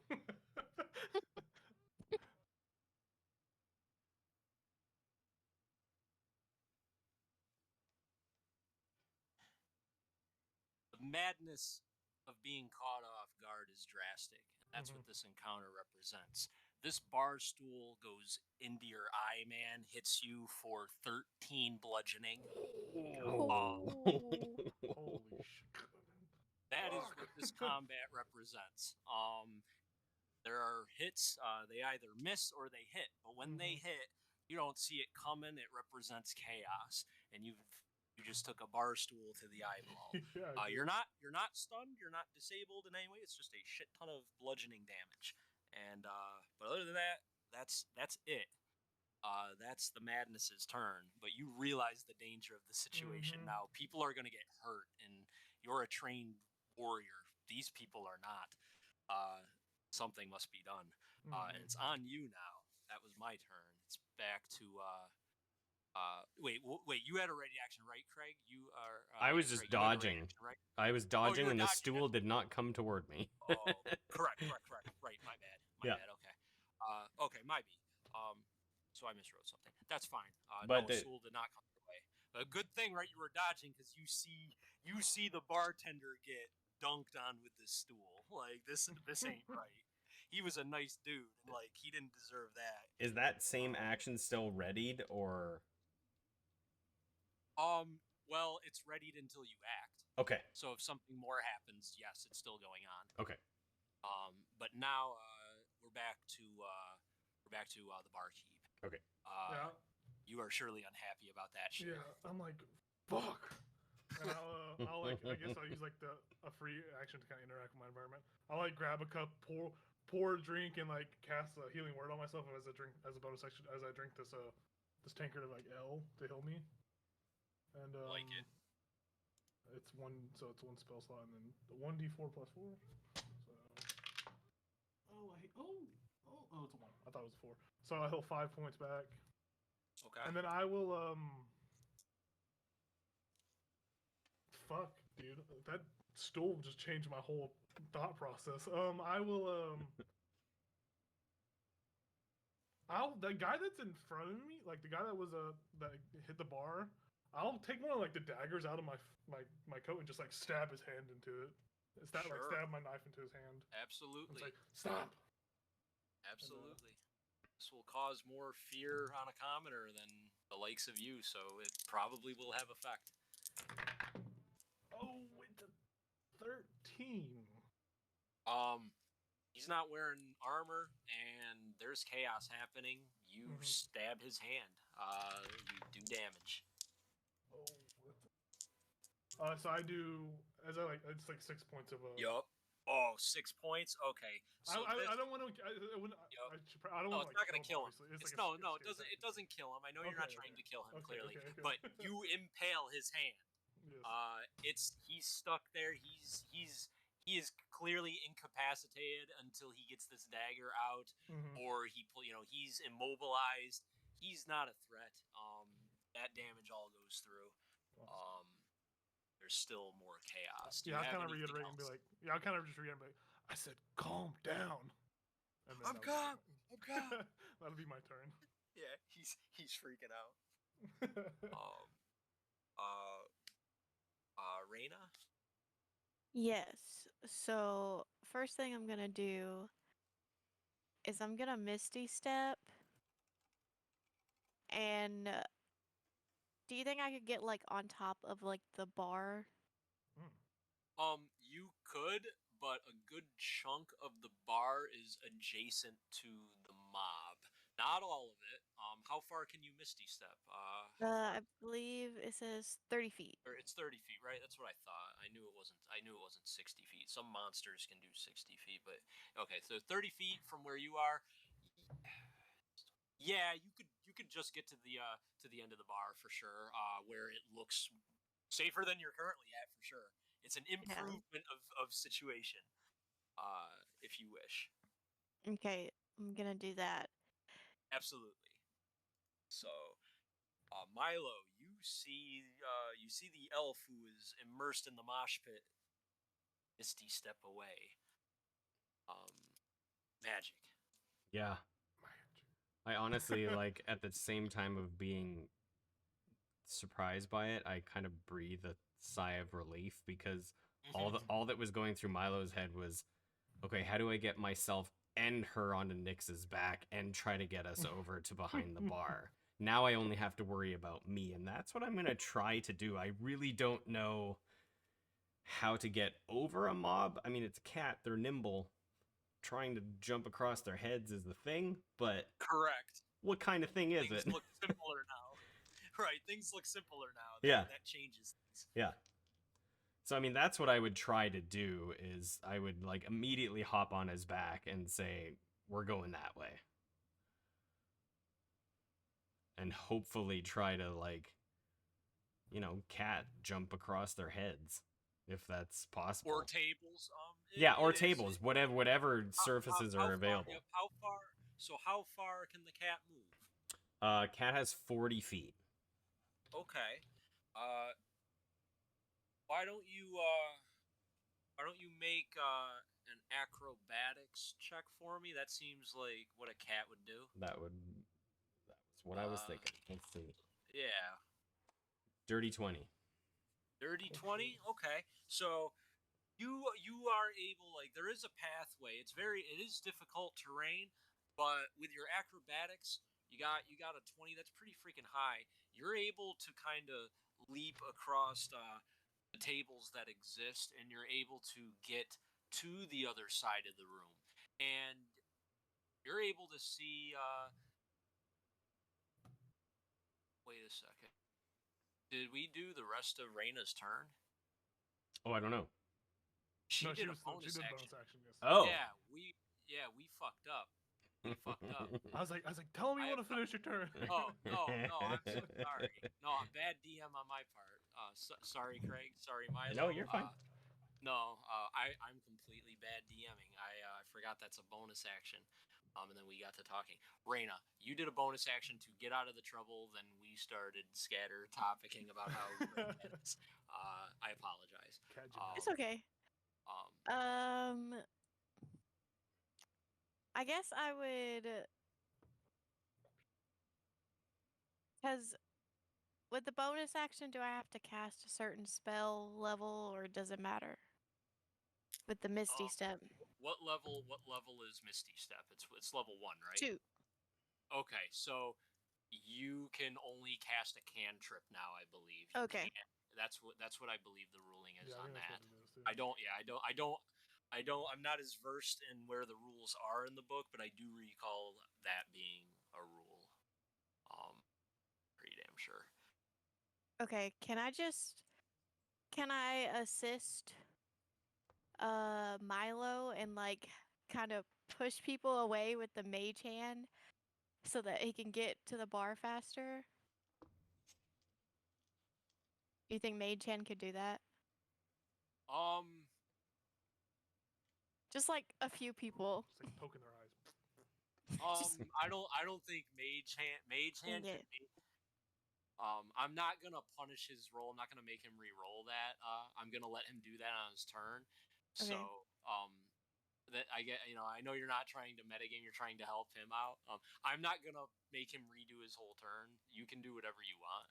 Okay. If you want to try to distract the crowd without hurting them with mage hand, I'd allow you to make an Arcana check, and to get a benefit, like give them disadvantage on the next check they make, something like that. I would Okay. allow that if you're trying to Okay. make use of a mage hand without Yeah, them like, stools hurt. murdering these peasants. But I'm not gonna. But I'm letting you know, I'm not punishing Craig for my lapse as a DM.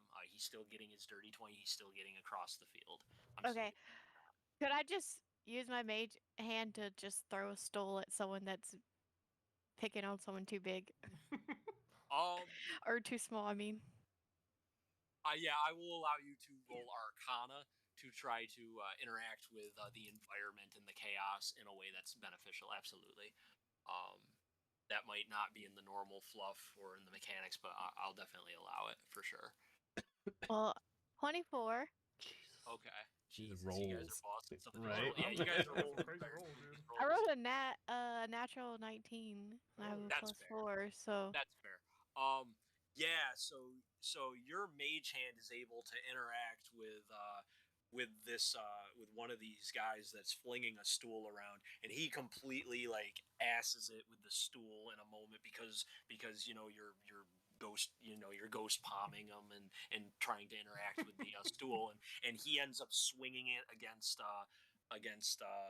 and missing it, and he tries to swing it against the hand, and like it doesn't really work, and then he banana heals it and he breaks the stool, and so now people are falling, and I'm gonna say that the mob can't move this turn. It's not gonna be able to. Nice. It doesn't look like a mob right now, is what I'm gonna say. You've effectively immobilized the mob because of the high roll. That's what I'll grant. That works. Awesome. Oh, yeah. And do you want to do anything else? I think you get a natural move now too, if you wanted to like get behind the bar so that you're not on top of it. Yeah. I would just climb down, Okay, cool. get cover. Yeah, you can, or you can. I mean, you can stay up there too if you want, but you'll get cover if you're behind the bar and a stool comes your way or something like that. Yeah, I'll get behind the bar. Okay. All right, that works. Going back to Milo's turn. You did what you did with your move. Was it an action to make the cat move? So it says as a bonus action on your turn, you command your primal companion to take another action. So that would be my bonus action to ask them to move me, right? Yeah, I believe so. Okay, so that's my bonus action, so I still get an action. Right, because your interaction was probably to mount your cat or your moves. So my aim was to get behind the bar. Am I behind the bar now? Yes. You can get to where the L opens up, not the bend in the bar, but the L where people enter in the far end by the stairs. Okay. You can get up to that, but you can't get fully around the bar. You had to take like the long way around the bar to get to the tables that were clear, and then all the people like asked it so it was clear. So you can't get fully behind the bar, but you can get to the opening of the L. Okay. Now it doesn't look like the crowd is moving. Now that I'm there, can I take another look, I guess probably as my action, to see if I can see the elf with the ruby ring? Your passive perception is 16, you said? Yeah. You can tell he's not here. Okay. I'm not even gonna make. Okay. I'm just gonna give you that one. Just for free. passively. Your passive Okay. perception is high. Yeah, your keen eyes do not detect this. He's not amongst the chaos. He's not causing. He's somehow in the time that your sight vanished, this chaos or sight of him vanished and the chaos erupted to you getting like he's been gone. Or he's left. He's not here. Now there's stairs going up, and because now you're looking to where he could be, I imagine. Looking around for him, you notice at the stairwell where there's no chaos, the storyteller's there. The guy that was telling you stories, and he looks mortified by what's happening in here. So that's what you see, and still, I think technically have your action. Yeah. How close is the mob to this spot that I'm in, this L opening?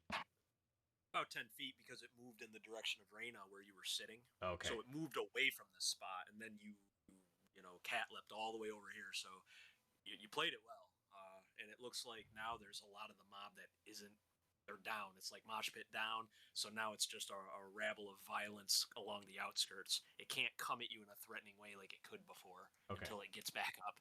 Well, I think if it doesn't feel like there's a threat, I would probably.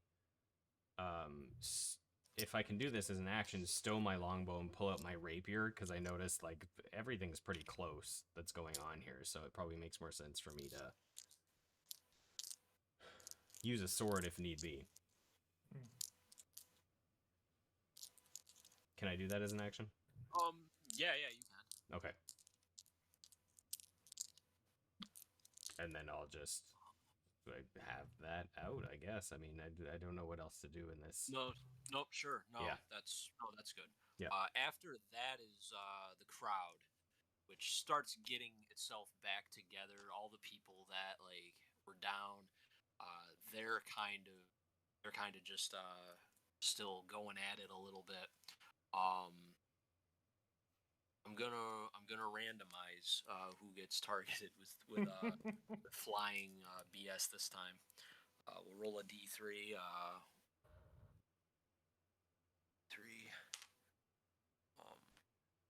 1. This is going at Reyna. We got a bar stool coming at you. I'm gonna give him a slight penalty though, because we're behind there with a ranged attack. I rolled really high against Helford, sadly. Sure you did, buddy. No, I did. It was bad. I rolled a 10. I assume that doesn't hit. No. Okay. Barstool goes flying, crashes into the wall. Doesn't fully break, but it's out of use now at least. Next one we'll target. This is going at Milo at the Ranger. Looks like a mug. Somebody just kind of looks at you all angry from across the room and throws the mug like 20 feet. You said you were defending yourself, though? Oh, I mean, I originally had a held action of dodging, but at this point, I just had my rapier out, so I didn't really specify what I was doing. There's no advantage. There's no disadvantage. I rolled a 20. Yeah, that definitely not hits. A nat 20. Not a nat 20. Yeah, that hits.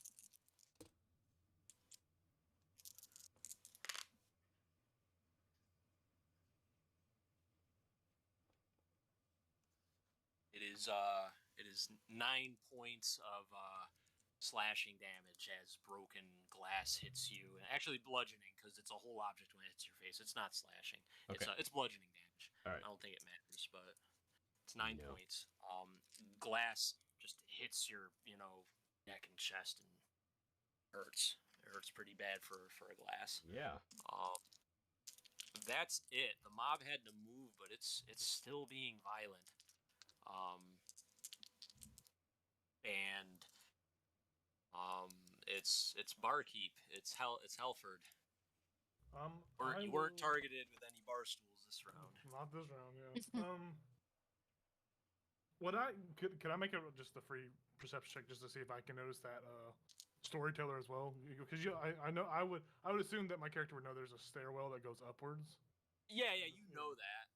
Can I just like look? Make a check to look over at him and see? Well, I mean, you don't have to make a check to look over there. You look over there and see that. You see the halfling with the cat standing where the entrance to the bar is, and then right 10 feet from him, the stairs are up. The storyteller's there, and there's no chaos in the way. So it's no action to look that way and see that. You do see that. I will absolutely. Yes, I will. So the guy that I have, because I imagine I still have this knife in this guy's hand. Oh yeah.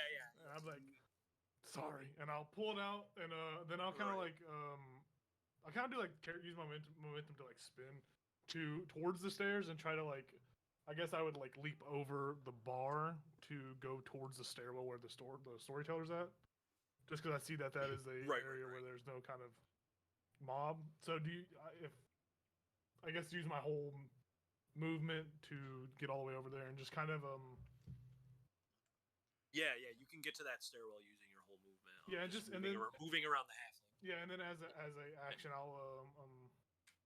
I'll kind of put my hands out in a like line, and like my fingers are like glowing, like they'll be like white hot, and I'll kind of like do this and cast Blade Ward, so I have resistance to like any bludgeoning, piercing, or slashing damage till my next turn. An excellent choice. So I'll use that as my cantrip, and then I'll kind of just. There's a lot of that going on in this room. And then as a bonus action, could I use a bardic inspiration? Because I don't know if it messes with the. No, that would be a bonus. So I can't. Wait, hold on. Am I tripping? I think I'm tripping. I think it's a. Oh yeah, so my action was Blade Ward, and I'll use a bonus action to do. Yeah, I was gonna say I don't think you're tripping. I think you can do it. And I'll look at I'll look at the elf lady and be like as I draw my fingers down. Like you've heard me speak, but you'll hear me say. Like in a very it's a different voice. It doesn't sound like my raspy voice. It's a very like clear voice, and it's just the word like it's like aid or something like it sounds heroic whenever I say it, but you hear me just say aid, and you feel this like voice like this support kind of like pushing on your back. So you get a D6 till you're a D6 to use for an attack roll, an ability check, or save. Oh, cool. Thank you. That was a lot of stuff, but that's my turn. Sorry. So that's your turn. Yes. Good. Good turn. Defensive, protecting yourself, the storyteller, giving team a bonus. Good turn. We go to Reyna. Okay. You are behind the counter, but you are alone behind the counter now. That is the situation. No hostiles around you really, other than like those beyond the bar. Okay. I want to. So is Milo still on the other side? Milo is. You see him when Halford left the bar to head towards the opposite side of the bar as you and Milo were hanging out at, where the bar opens. You see Milo and the cat on. He's riding the cat. Or no, did you get off the cat?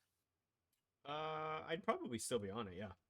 Okay, yeah, I thought you were. I thought you said you were still on it. Yeah. Yeah. So he's on the cat now. As one might ride like a horse. And he's just on the cat. By there, looks like he's ready to go. Like ready to do business. Okay. I think. He's only like 10 feet away from you. Like you're not far from him. Like you look over, he's right there. I think I'm gonna just, without asking, just try to jump on the cat. Is there room?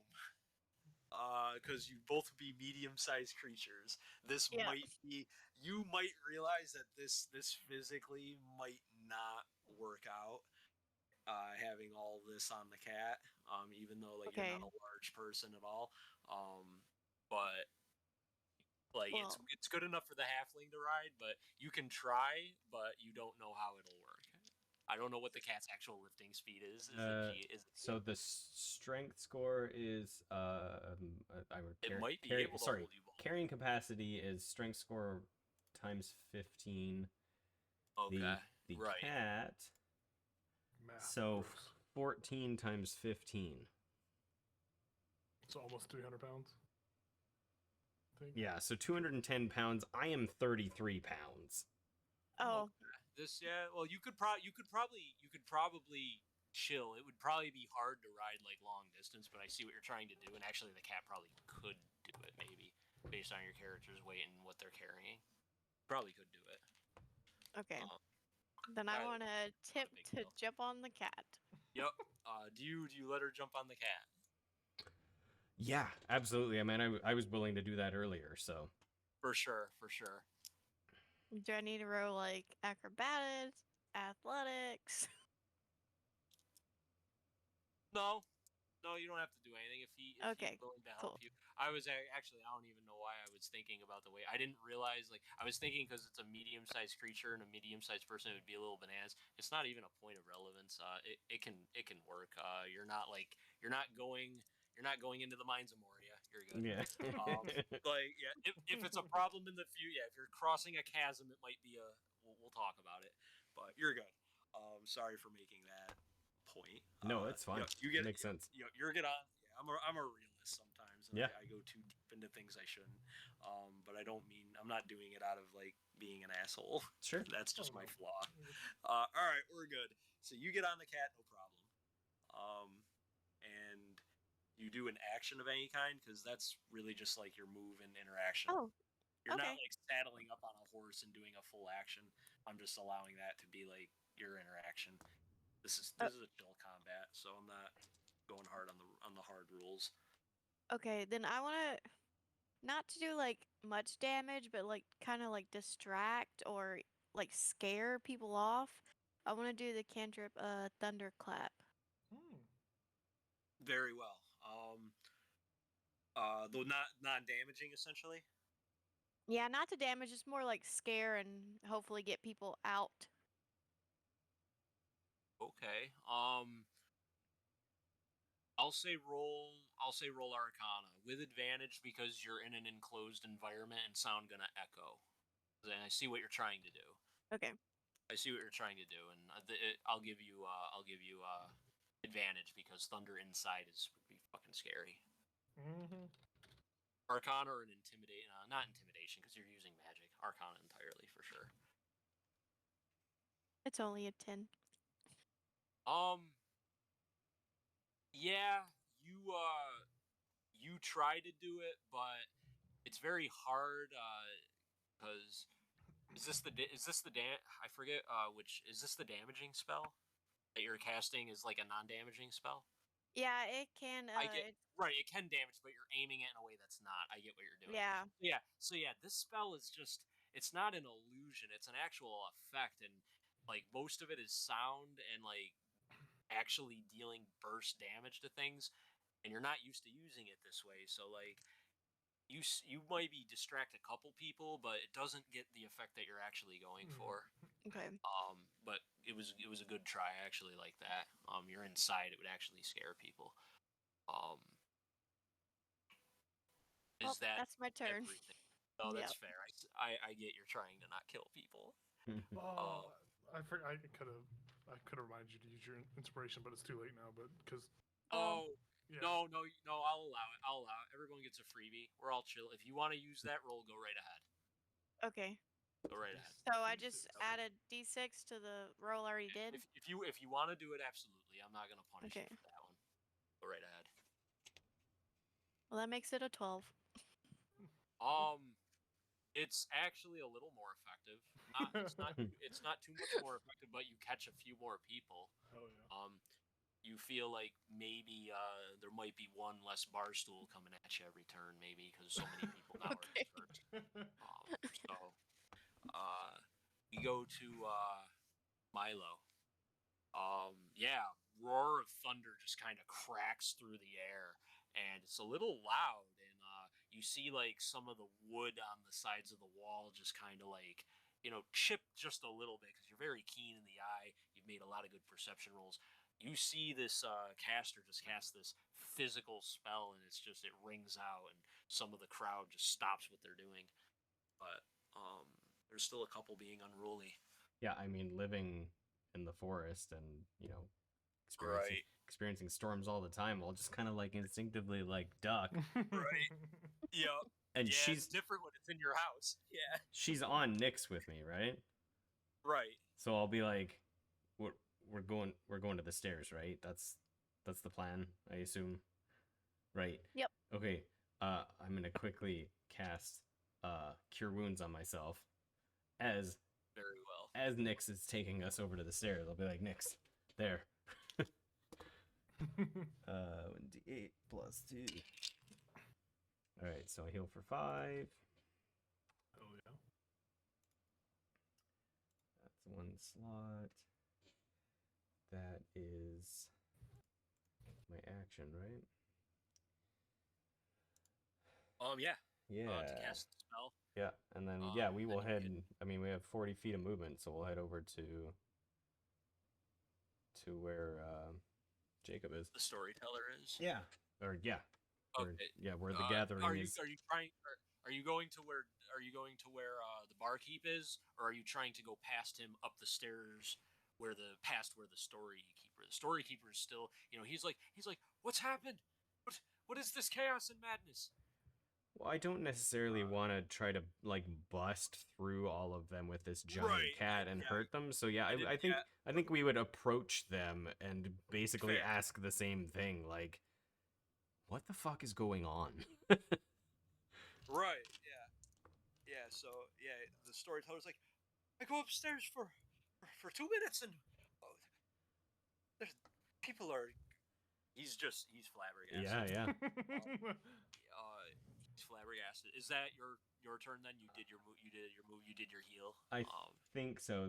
Really, all I can do. I mean, Nyx has a turn too, but I don't think I need them to do much right now. Yeah. Correct. So, yeah. Yeah, it's a bit of a tricky situation. Yeah. It's not like you're fighting a big ass hydra and you know what to do. Right. Like, yeah. Well, how do we handle this in a non-awful way? Yeah, I mean, I would basically just say just shoot things, right? I'd basically say this is all new to me. What is this normal? What did we do? What is this? Right.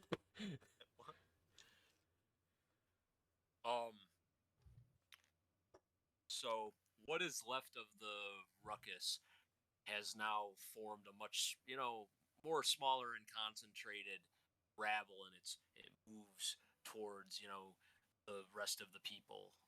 And who is I'm gonna randomize. I'm gonna see if it envelops the barkeep or people on the cat. Even chance, no one. I'm not unless someone's volunteering to be close. I'll volunteer for it just because I figured I would have you were a little closer. All right, you were a little closer. All right, Yeah. all right. If you're saying you were a little closer, yeah, we do a lot of theater of the mind on some of these combats. Mm-hmm. It's not always going to be like this, but sometimes it is. So you get enveloped in this circle, and you take some hits. But we rolled real bad. These guys are better at throwing bar stools at the unaware than they are. Farmer fists and peasant punches bounce off of your battle, scarred flesh, and this is like fighting your little cousins. You know, this is nothing. You know that type of shit. Like this is child's play. You're fine. It was like a 6 versus your AC. We got like a nothing. We're good. Yeah, and I envision it since I have like Blade Ward on. It's kind of like if you've seen the new Dune. Oh punch, yeah, it's like right. my little fucking force field kind of. Yup, there's type thing on nothing it. going through, man. Yeah. Clearly, this magic is very useful against peasants. No, it works. And then we go to you. You get your response now. You are surrounded by, just, a lot of just average schmucks looking to drink. Yeah, can I like push through as far away from? So 10 feet further into the, because I basically want to cast Earth Tremor, so I want to move 10 feet away from the party, like the rest of the people. So you can move out of the mob. Doing so triggers an attack of opportunity. Yeah, I want to move like deeper into the mob. Oh, you want to go into the? Yeah, I want to go deeper into it, just 10 feet away from. It's not that big. It's not that big anymore. You can move into it again, but it's really like the smallest mosh pit you've ever seen in your life. It's like it's like when you go to one of those dive bars and there's like 12 people watching the show, and then there's like 7 people moshing. How deep into that can you go, bro? Like that's what's going on now. There's enough people to where there's maybe like 8 or 9 people altogether causing a scene rather than 20. So it's a much different. Yeah. So I'll push into it, and then I'll kind of like just like. Yeah, you trigger no. You trigger no attack of opportunity. Yeah, just like description wise, like I guess these punches that were kind of like bouncing off, like I'm slowly absorbing the energy, and I kind of just like slam my hand into the ground, and like a earth tremor just like ripples out of me, and everyone that's like around me in 10 feet have to make a dexterity saving throw. Okay. Well, you're not triggering the people on the kitty cat, so the hostiles are the only ones. It's a oh, look at that! We rolled a 7. So why don't we talk about what happens here? Yeah, so they're gonna take like 1d6 bludgeoning damage, and then they are knocked prone. Okay. So I kind of like just like use that built-up force, so I slam my head into the ground, and they take 4 bludgeoning damage as they get like knocked on their asses. Okay. I would imagine I'm saying like, "Fucking stop!" Like it's like a booming voice, not like my ruffled voice, but it's like "fucking stop," and just slam my hand on the ground. Stop. Yep. All right. So, roll up damage. Yeah, I rolled a 4. Oh, I apologize. I didn't hear you roll 4. Okay. Well, you impact the floor, and it dents in the woodwork as this earth tremor hits. Like you do a little bit of damage to the floor as this happens, and they are vulnerable to this. You see some ankles break.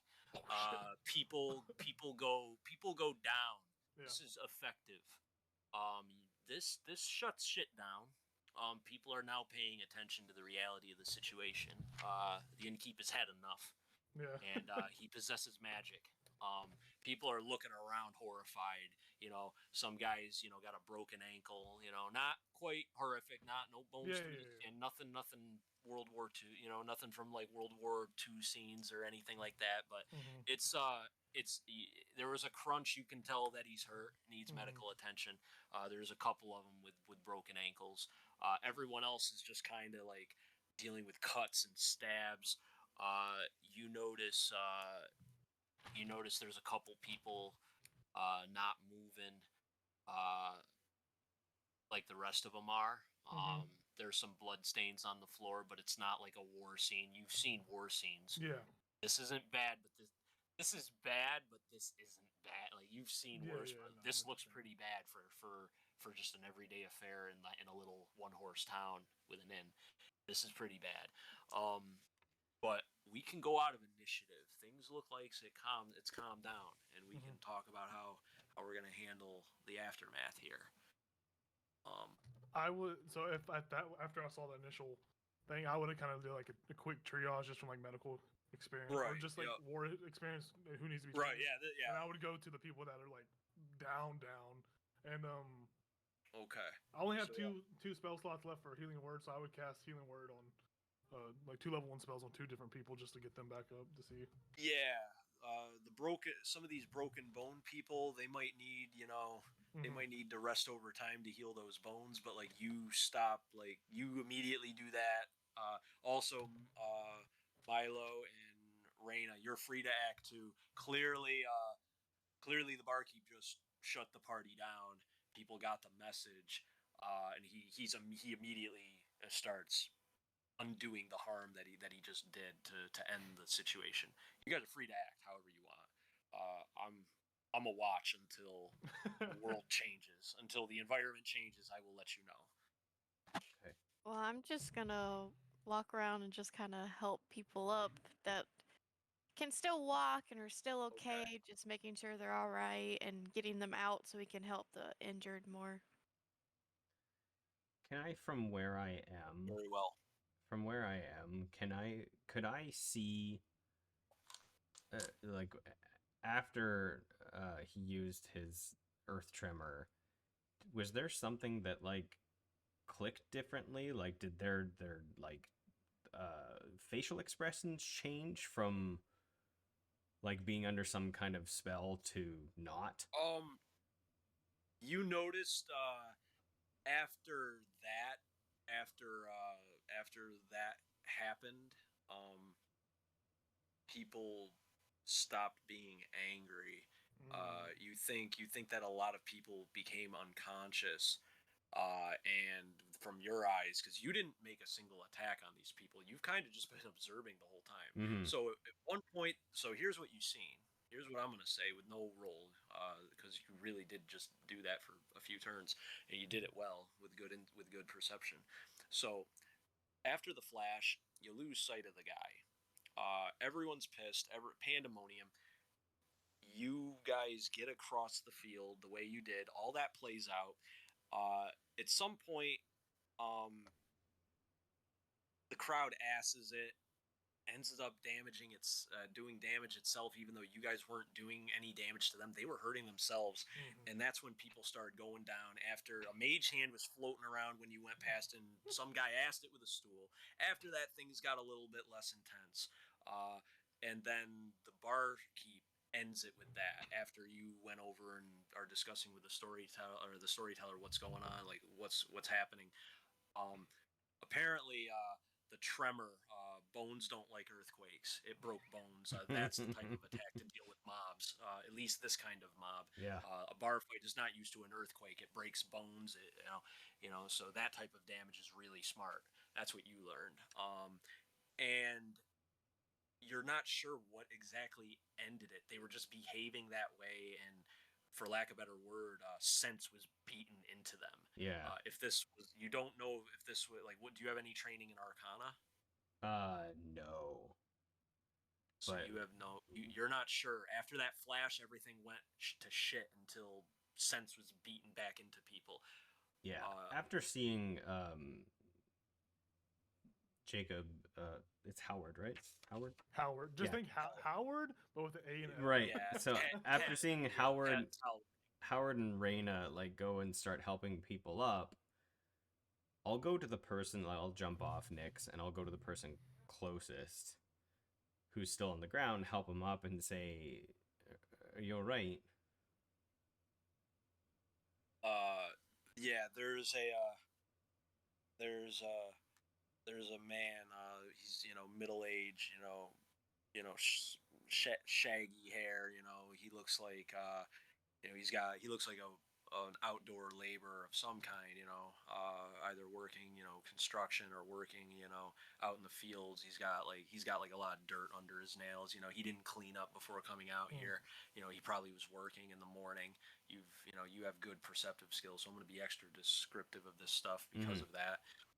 So this guy, clean cut other than the dirt and all that, and shaggy hair, and he's probably about like 23, 24, and he's like, "Where's my brother? What happened?" And he's pointing into the bar. He goes, "What happened to my brother?" And he's pointing into the bar. And do you look at what he's pointing at? Yeah. Make a perception check. Oh god. 17. You look. No one's really. Everyone's kind of been doing their own thing. You're the first one to actually like survey the battlefield and give it a real good glance or investigation. You see that there's a man about the same age, similar looks. You can tell that that's clearly his brother with the same shaggy hair, same hair color, similar facial features, except his neck is clearly broken. This is a casualty. You guys did what you could and did not kill anybody, but sadly, it looks like the chaos took at least one life. You see clearly, like it ended probably fast, but the chaos did claim one life. Yeah. And the man is like aware of it, but he's just awestruck because 1 minute, you don't think he has any memory of that based on his reaction. Yeah. Like, he don't have no memory, and this all happened right after the flash. So that's the scene. He's like, oh my God, what? He's looking at you. What's happened? Who did this? Yeah, so I just say, I'm like, do you not remember any of this? No. And Milo just heavy. My sister went home with my nephew after the storyteller. They went out to deal with the merchants or something, and then everything. I was just drinking with my brother, and he's he sees his brother. He's very sad. Um, um, and that is the atmosphere right now. Yeah. I just say, I'm really sorry about your brother. This is as weird as weird for me as it is for you. Everybody, the other PCs are aware of what's happening because now the freakout's happening. Also, you see there is one more person not moving on the floor.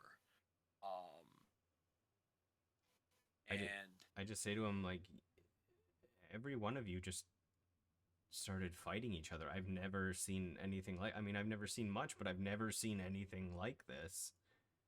And now you're telling me you don't remember it. I'm sorry. No, it's just strange. Well, I don't. This has to be a dream. It is. You served me the hard cider. I get it. This is just a dream.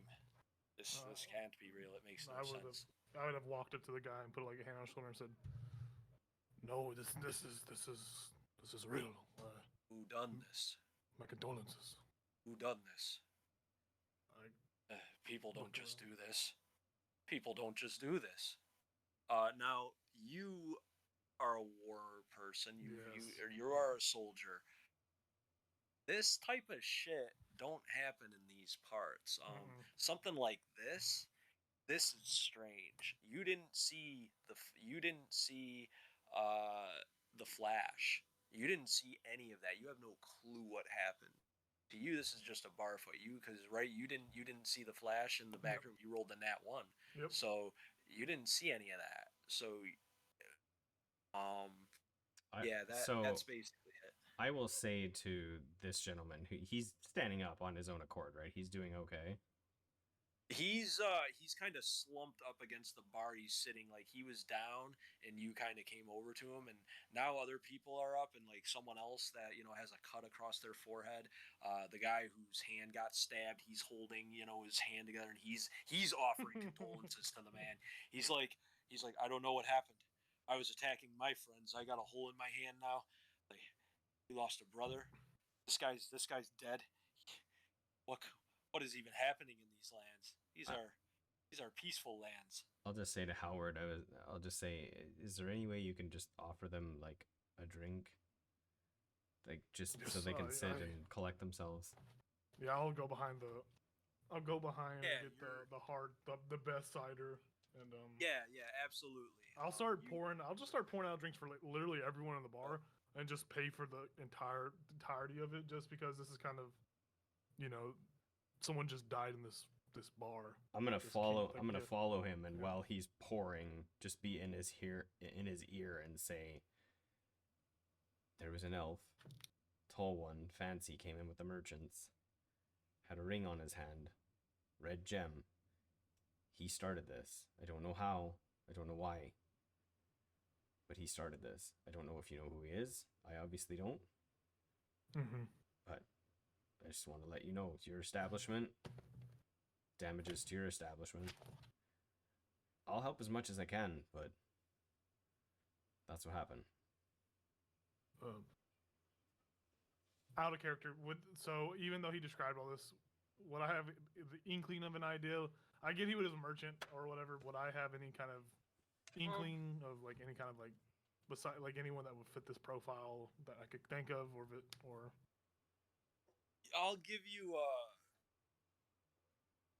you can make a history check if you want to like Okay. recall things in your past. I'm trying because I don't want to just yeah, be a raw more so intelligence focus check. yeah more so Yeah. focus on the lore of this the red land. Yeah. the red flash and like this The red- outburst. That's what I would Right. kind of like focus on a little bit more. That's fair. So I'm gonna use the inspiration that you Okay. ordered. Is it still history check? Yeah, I'll allow it to be history. Okay. I'm assuming you don't have. Do you have training in Arcana? Well, I'm a bard, so I have. Oh, yeah. If you want to make an Arcana check to see, I'll do about the history red just because flag, the first one. you can do history or you can do Arcana. Either or. They're both gonna garner different results. What was the shitty roll? And that was even shittier. So it would be a total of 12. Well, this is a pretty big deal. Yeah. This type of shit actually doesn't happen in places like this. Now the red flash, you're training in Arcana. I mean, it sounds like magic. What kind of magic, you don't really know. The kind that apparently makes people angry enough to want to kill their relatives for no reason at all. You don't know. That type of stuff is a little. You haven't really looked into it too much. But the history of which things like this happen. This is like Boston. This is like Boston Massacre level shit. Like two people just got killed in a very peaceful inn where there were just children present listening to a storyteller. That is how safe this bar is. People bring their children at it during events to listen to the storyteller and then leave so that the men can drink and the ladies without children can do their drinking. That type of thing. And all that stuff. So it's very uncommon that this type of shit happens. And So it sounds magic. Yeah, so I would just reply to him, be like, "This is something I don't think I've come across, and it's not common. This isn't something that happens here. This is something that maybe the king would know more about. Maybe someone higher up would know this strain of magic. I think the best thing right now is to deal with these deaths and try to offer our condolences and filter the people out and trying to do our own little investigation work here before." I have 2 questions for you. Yes. Do you have any enemies? And is there anything in this establishment that someone might be after?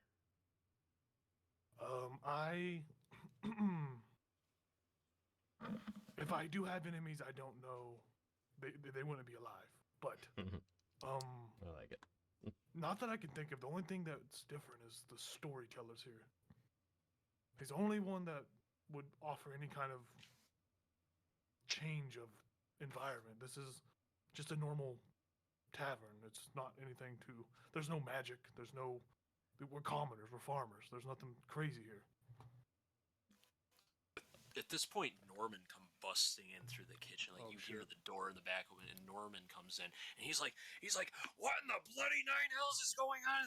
And then he gets to the door and he sees, and he just shuts up, and he's like, "By gods, what's happened, Alfred?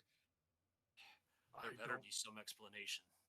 I don't know. I was getting cider and shit hit the fan, and I've stopped it, but I wasn't fast enough. It appears. He looks and he sees. He goes, "There's dead people were killed in this establishment." He looks at you three because you three are clearly in discussion talking about it. Storytellers. Well, at the I probably would have been Oh, the well, whole right. time they were you're dealing- talking. I probably would have been setting the bodies up Oh, and that's like right. and like making them look nice and neat, and then I would have put 2 gold coins on their eyes. That's fair. I'd give you an inspiration. I believe you still have it. 2 inspirations. Make a Use your inspiration. here, make a religion check to see how well you like deliver the respect. Make sure you like don't do anything offensive or wrong. I guess you know. Desecrate the body. Yeah.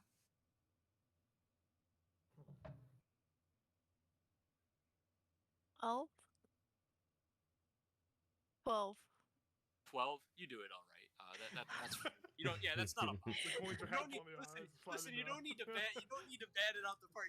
You're not scaling the icy peaks of like the tundra wastelands here. You're putting some coins on some eyes. You're good. You do it. You do it respectively. People are silent as you're respecting the fallen, and like the innkeep or Norman looks around and he says, Who's seen what happened? I want an explanation. He's being very calm, but he's angry. I just kind of he's get right here, down here. yeah. He looks at you. I assume you relay to him what you just told the innkeep Yeah. Halford. Yeah. If you want to give the speech to him again, but I get the gist if you don't want to literally say what you just said. No, I would basically say the same thing. Yeah. You don't omit anything. You tell him about every. Okay. So he looks at you and he goes, some elf son of a bitch then comes in here and there's a flash and then he skedaddles. I want this building. I want this building searched. No one's gonna come here now. Not with this. This is the worst thing to happen, and God knows how long before I've been alive. He looks at Halford, or he looks at Halward, and he goes, I want you to find the son of a bitch who did this, bring him to justice. I'll leave you this whole establishment because it's gonna be in the gutter if you don't, and I'd rather die and leave it to you than live and watch it go to shit because no one will come here no more. So you find this son of a bitch, and this whole place is yours. I swear to God. And he just walks out. He's horrified. To him, his business is now in the toilet. Is the storyteller still over at the stairs? He doesn't appear to be. Which means there's only one place he could have went, which is up the stairs. Yeah. Okay. Sorry. Go ahead. He never Jacob. skirted past. Yep. Yeah, I'll start pretty much filing people out and like trying to get as many of the people out of the room as possible, all the commoners and all that. But also after I get them to file out, I would offer my condolences to the man and try to help the guy whose brother just died, help him as best I can, just because I would be used to that loss of like that death. That's of fair. War, you know? Now why don't we see? Just give me both you and Reyna can make medicine checks just to gather like how well you handle the injured and all that, because you are handling the injured by the sounds of it. I know we didn't handle a lot of the role play in that scene with Reyna, but I assume that you're just treating the commoners. And Yeah. Like I rolled a 4. I would have the basic knowledge of like just from war, just to like bandage the. Yeah. Reyna, if Reyna was handling any medical things or trying to treat those people, she can. If not, if it was just like the religious thing and handling the dead, you don't need to make a medicine check. Okay. It's up to you. Yeah, you're foregoing the medicine. That's fine. Yeah, she's not good with medicine. That's fair. Oh, that's fair. I feel like how we're taking the responsibility of like dealing with this issue. Okay, what did you get again? I got a 14 total. You got a 14? Okay, so yeah, there's a few people that are kind of hobbling out of here, but like you get most of the people back up. Do you have any like healing supplies or anything like that? So the people that You were as soon as battle healing ended, kits? I don't think I have any. Oh, let me check actually. I do actually have a healer's kit. Yeah, so I can. It as has an charges, action- right? Yeah, it gives you up to 10 uses. I'll tell you what, just expend 2 uses from it, and Okay. you get a good chunk of these guys. Aside from the broken ankles, back up to pretty much where they need to be. All right. Cool. A little bit of a dab here, a dab there. This guy needs a bandage around the ankle. This guy needs 2 surges. You get people up and going, minus these casualties, which is Yeah. unrepairable. And that's mostly it. And is that what Raina's doing? Is helping mill people out too, and be moral Yeah. support?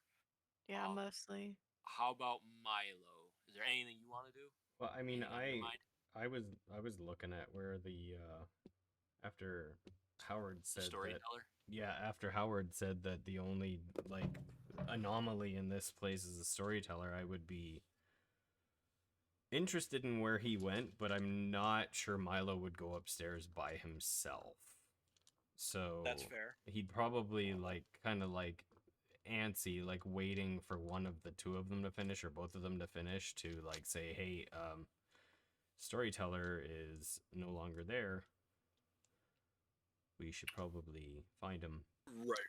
Yeah. From the kitchen, 3 people emerge. Kitchen sure. staff that a couple of you have seen. Yeah, not threatening. Helford.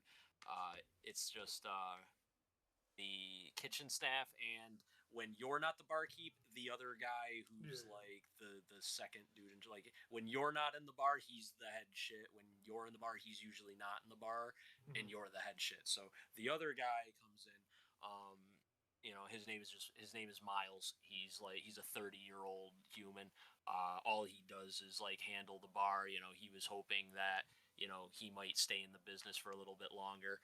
He says, Howard, I was just told you handled business here. You're off, man. You don't have to handle the customers. We got this, man. You go do whatever you need to do, man.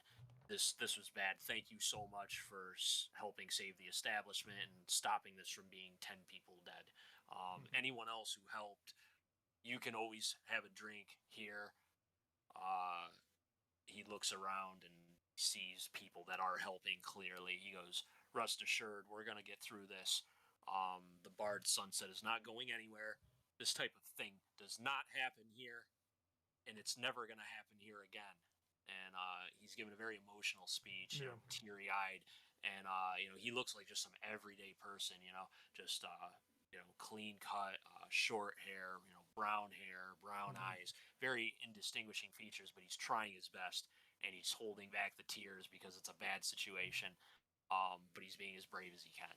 Yeah. He sees, Oh, sorry. Go. no, you can go. That's it. Yeah. After he gives the speech, I'll kind of give him the like hand clasp on the shoulder and like a nod of recognition, and then I'll swing around and grab Raina by her arm and pull her along with me. You're coming with me, and then Oh. walk over to where Milo's at. Very Logan like. Let's go. You come Oh. Come with me, and I walk over to Milo. We gotta find this son of a bitch who did this, and then I guess just kind of stop before we like just kind of like talk amongst each other right now.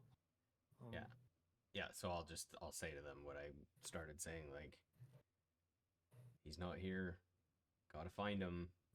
Like you said, he's the only anomaly here, right? So, okay, up seems to be the. Yeah. I would assume that I have, if there's like rooms up there, I'll have like a key chain. Actually, before we go upstairs, I'm gonna go to the back where the barrels of like ale and stuff, and grab my sword and handbow and crossbow and like equip them, and then walk up lead the way up the stairs to the second flight and start looking for this storyteller. Well, so you get up the stairs and you hear as you're going up the stairs, you hear somebody upstairs, and you hear a door being dealt with in some way or interacted with in some way. And when you all get up there and like turn the corner and see the hall, you see down at one of the end, you see the storyteller closing his door, and looks like he's locking his door up. Oh, And no, and then he turns and he sees you all, and he goes, "Is everything better down there?" He looks very like distraught. Clearly, you don't need to make insight checks. You're Okay. all not stupid. Like even a passive of 10 is going to be able to tell this man is distraught. Something has him bothered. Probably what just happened. Maybe more. But he's looking at you and he's not moving towards you and he's not looking like panicked. But People, he's, people are dead down there, and oh God, you know, I don't Dead? want to say it's your fault, but you know, you Hi. don't come around often, and something crazy happens, so you're the only one that has any kind of connection that I can make at this moment. He sighs. He goes, "You have a keen eye. Come on then." He unlocks the door and he opens up and he says, "Come in. I wish to talk to you." I'll look to the left and the right of me, and Oh, kind of like wait for Not just like, you, all yeah. of you, sure. All of you, sure. It's just me. Um,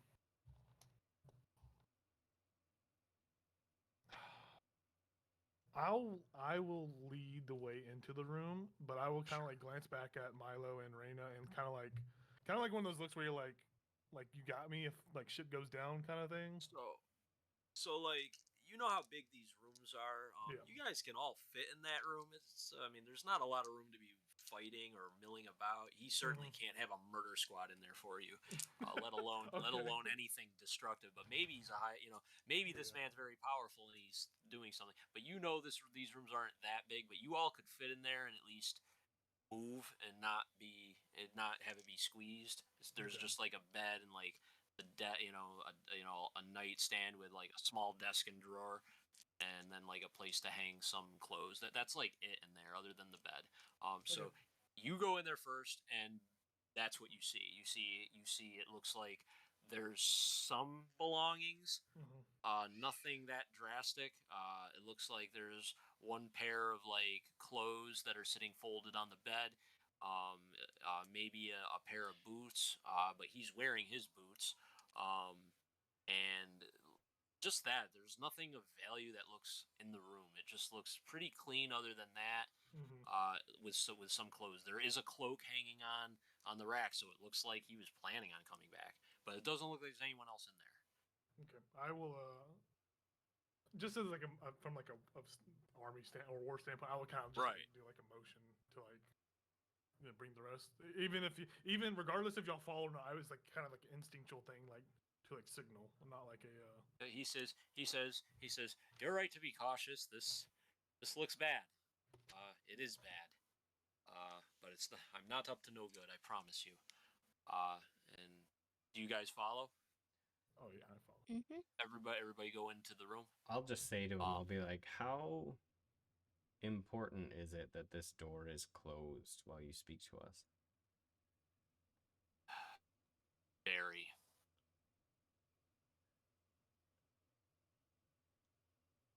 Can the cat fit in there with all of this? Yeah. Okay.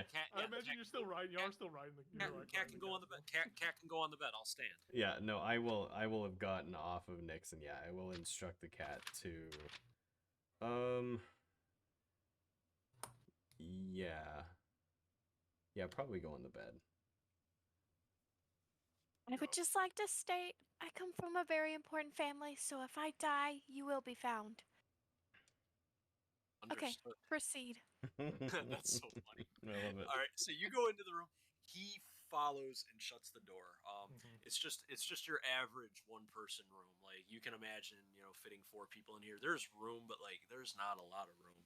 But he kind of stands like kind of near the door against the wall. Cat's on the bed. You guys are kind of all like fanned out, so he's actually the one in boxed. There is nobody else in here. Even if people were invisible, they take up space. If he had a crew in here, you guys ruled that out unless they're on the fucking ceiling, and then that's scary. So he looks at you all and he says, "So you noticed I came through and well, shit hit the fan, and now people are dead. Yeah, me too. I didn't think any. I wouldn't normally think anything of it. Things do happen. I was expecting my guard to arrive to escort me where I'm going last night, and he never did. You know this guy did arrive last night. That is true. You were in the bar last night, even if these other two weren't. He was here last night. It was a quiet night. As he says, my guard, my entourage didn't arrive last night. About that odd. So this morning I do my routine, and they still haven't shown up. Now this happens. So I'm gonna go out on a limb and say that my presence might have something to do with that. And I'm worried for my safety. You guys handled yourself pretty well, and I was gonna ask you, but y'all came to me. You want to earn some money to take me down the road a few days? Because I'm a little bit afraid for my life. Who would be after you?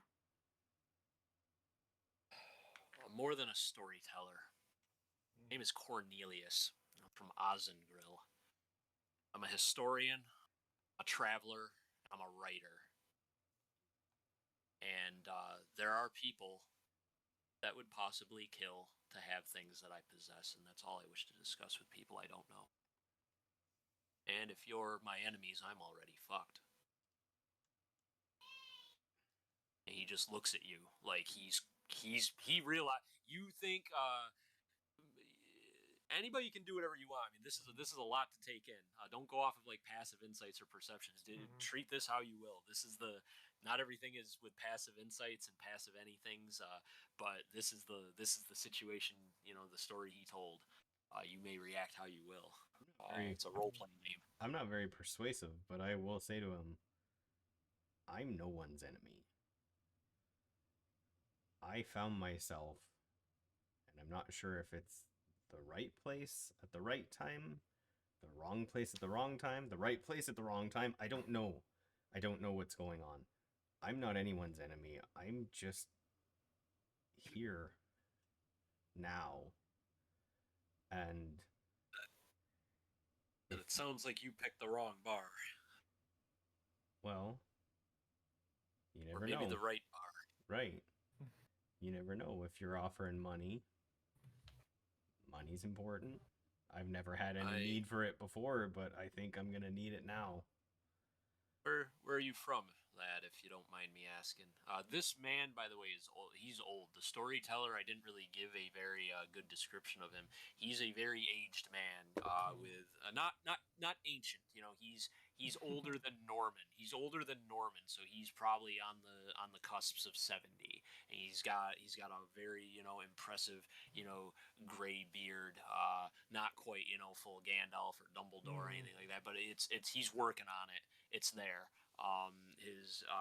His hair is mostly gone, and he keeps a hood up, to give him that ominous old traveling man look, with a walking stick. But you don't see his walking stick now. He's in a little bit different garb, different cloak. The normal cloak that he wears is hanging on that rack.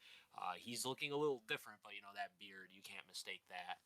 But he's missing his normal apparel. You notice that. Yeah, I just say to him, I'm like, would you believe me if I said nowhere specific? I would. Are you local? Are you near Eelfell? Kinda. It didn't take me too incredibly long to get here from home. You look like a survivor. You look like someone who lives in the pines, maybe the swamps. It's tough to say. I don't like to judge, but you look like you.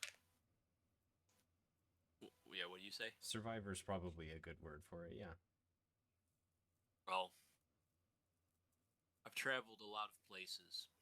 Can't say that I have been where you're from, but I've seen a lot of places and I've met a lot of people. And I'm willing to bet that if you were my enemies, I would be dead. Because you're the ones who saved that situation from becoming worse. And if people are after me, they weren't expecting you to interfere, is what I'm willing to bet. So for that, I'm thankful. Of course, this could just be a random bar fight. I don't believe that. You were. This isn't. I They don't was get that route. eavesdropping a bit. He points to the halfling. He goes, "You seen something, didn't you? A flash. I heard you say it. I was up the stairwell. You were talking about it."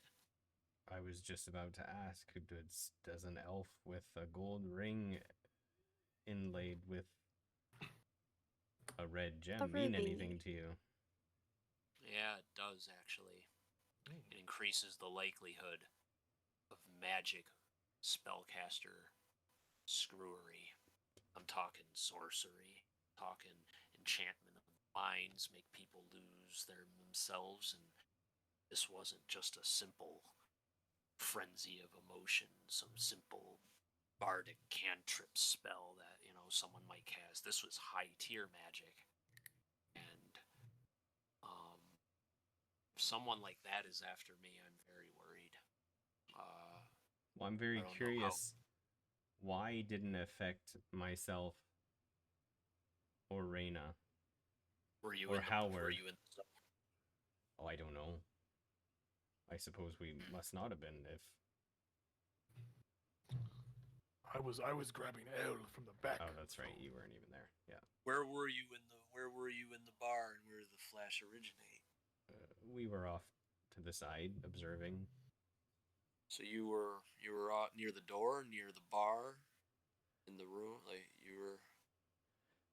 I don't remember where we were. We were like. Oh, I remember where you are. That big cat in the back by the door. I remember that. Yes. So you two were back there. You two were back there, and you were back in the bar. So that means someone could have casted some spell that just got most of the bar, and fate beheld it. You three were not in there. By the gods, imagine if you were. There'd be 50 dead in there. There'd be a bar. There'd be a massacre, a slaughter. One of you could be dead. True. I could be dead. All right. You could still be dead. Are we all dead now? That is the real mystery. All right, enough of conspiracy theories. This is serious. 2 men are dead down there. I'm willing to pay your party 150 gold for travel just outside of Eelfell, just past the bridge. He's talking about a day past Eelfell. There's a bridge on the way to the mill town, the big ass mill. That's what he's talking about. That's what it sounds like. If he wanted to go to the mill town, he'd say to the mill town, but he's saying just outside past the bridge. So you know what he's talking about. He's like, I'm willing to give you 150 gold. Split it however you want between the three of you. I would probably speak up first and be like, I don't want fucking money. I want justice. This only a coward causes a fucking catastrophe and then runs away. If anything, I just want a head on a pike. I understand, sir. I understand. I want this too. I'll offer you my services too. In your pursuit for this foe, I will assist you in any research that you might need. We'll exchange contact info upon arriving there. You will meet a contact of mine. We will exchange information. I promise to help you. The money is just you don't risk your life for free, lad. You just don't. I don't write this stuff for free. I get things for it too, but knowledge is key and it's useful. I'll help you if you help me. You can consider me an ally. You can consider me one too. All of you. I just say to him, I'm like, you said that the information you gave us is all you'd give to strangers. What about when we get you to where you're going? Are we still strangers? If we get to where we're going, no fate befall me. I will consider you my friends. I will trust you. Well, I think probably the information you have will go a long way, so. I wish to live. Fate has brought you to my doorstep. My help is not here. I'm willing to trust in you. I'm not unsympathetic to your losses here. I too wish this culprit found. After all, I believe it was me he's after. So, yes, if you get me there safely, I will assist you however I can. I might not be on the field fighting these foes with you, but I will be assisting you in any academic help you might need. Trained in much geography, much of the lore, and I'll assist in whatever ways I can to help you piece together what it is you need. I just say I have no specific path, so no specific destination. So I'm there. Well, I guess at this moment, I would kind of just look at the last person in the room that's kind of been quiet and be like, just look at her, like a silent, not. silent awaitment. I feel awful asking for your help, my lady. I know violent combat does not appear to be your first forte, but you handled yourself quite well. These two lads, well, they got hit. You waded deep in that and didn't suffer a scratch, and that can't be for nothing. So, I do ask, will you assist me? I'm only doing this for the poor people downstairs that were injured and the ones that were murdered. Then use the money I'm paying you to find the sick person responsible. I will donate whatever I can to help you. Whatever will help that cause. If you can help, then yes, I'll help. Take you to where you need to be. I must ask, we are attacked on the road. I noticed hesitation. If we are attacked on the road, please do not hesitate. It will not be by peasants. It will not be peasants attacking us. It will not be the innocent. That failed. If there's another assault, do not hesitate.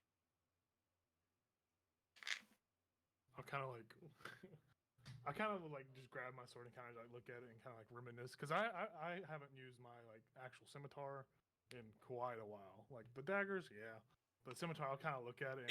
And honestly, it probably would scare you a little bit because Yeah. you know that this is bad. Like the fact that this happened in this inn and it killed two like peasants randomly, like a bar got thrown and two innocent people got killed. That type of shit don't happen. Someone might get killed, like someone might murder someone in a bar, and then there's a murder trial, and then big deal, that happened. Big deal. It's bad, but like that happens. This is like this is magical terrorism. Somebody went in there, flashed a spell. Now people are dead, and then that's magical terrorism. That's arcane terrorism.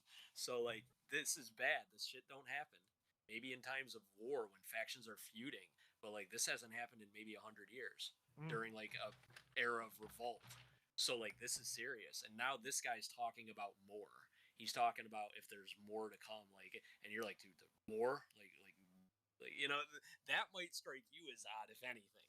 Yeah. But because you're a soldier, the halfling, the first time leaving the woods, maybe it's like this quite a bit, but yeah, Reyna, you also know that this is a bit much too. You haven't heard of revolts or massacres like this happening in the towns. You haven't heard about this happening, not in local news. So yeah, that's the situation. Just so you can get an atmosphere and a grasp of how things have played out.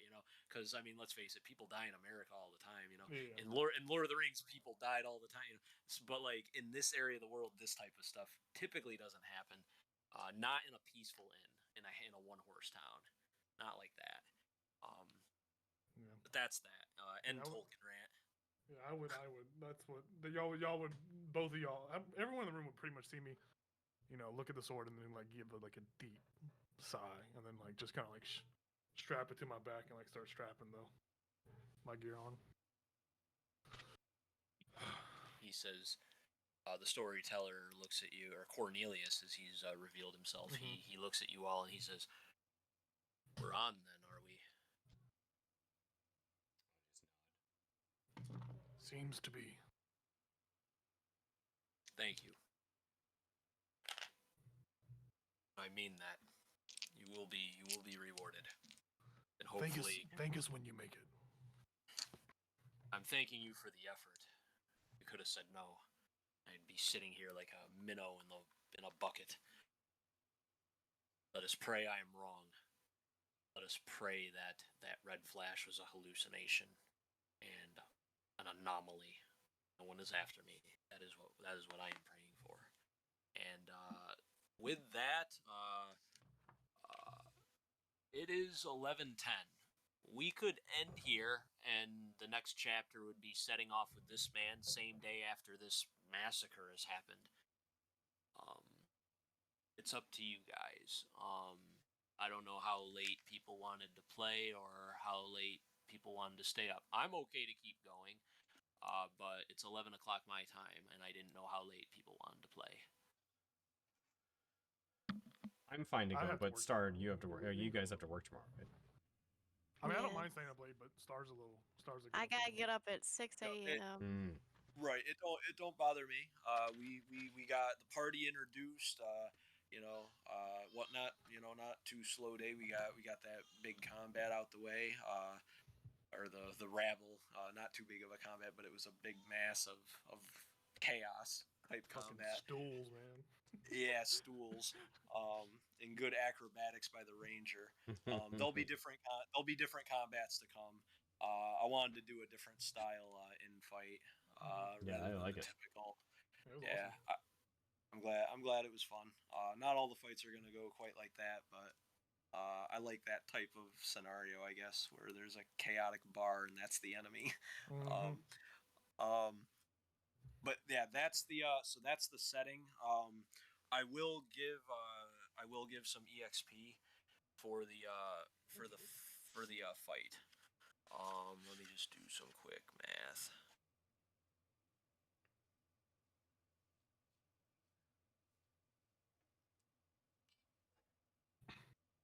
Yeah, before we set off, I'll make sure to grab my loot. Right. Oh yeah. They'll be time. Yeah, we'll see do me the actual part. unkeister my loot from my ass. Oh, great. It's my pocket loot. Sorry, I got a pan flute we can jam on the road. Yes. Everybody gets 233 experience for that. I'm also going to be giving out like milestone exp from time to time. So like exp is sometimes going to come out a little low, but like when you do things that drastically alter the story or take it to a new stage or you complete a saga or whatever, there's going to be bonus exp that'll get you further up. So this is gonna get you part way. There'll be certain sessions that also nickel and dime you up the XP ladder. So it's not gonna be this low every week. There's always gonna be some EXP every week, though. There's not gonna be a week where I don't give shit out. This week it was mostly just getting the group together, getting the story going, and I didn't know how long it was gonna take. But this is actually a good place to stop if you guys want to call it now. Before we start getting into the travel and what happens next. Oh yeah. Yeah. But I'm okay with going later in the future. But I do sympathize with people having to work early. Absolutely. But I hope you guys enjoyed it. This was just the intro, just the beginning. And hopefully we can get more of the story, more of the world fleshed out in the future for sure. Yeah, that's great. Oh yeah. That was awesome. So, same time next week. Absolutely. Yes, sir. Yep. We'll be there. All right, Did y'all sweet. Did y'all need help setting up the XP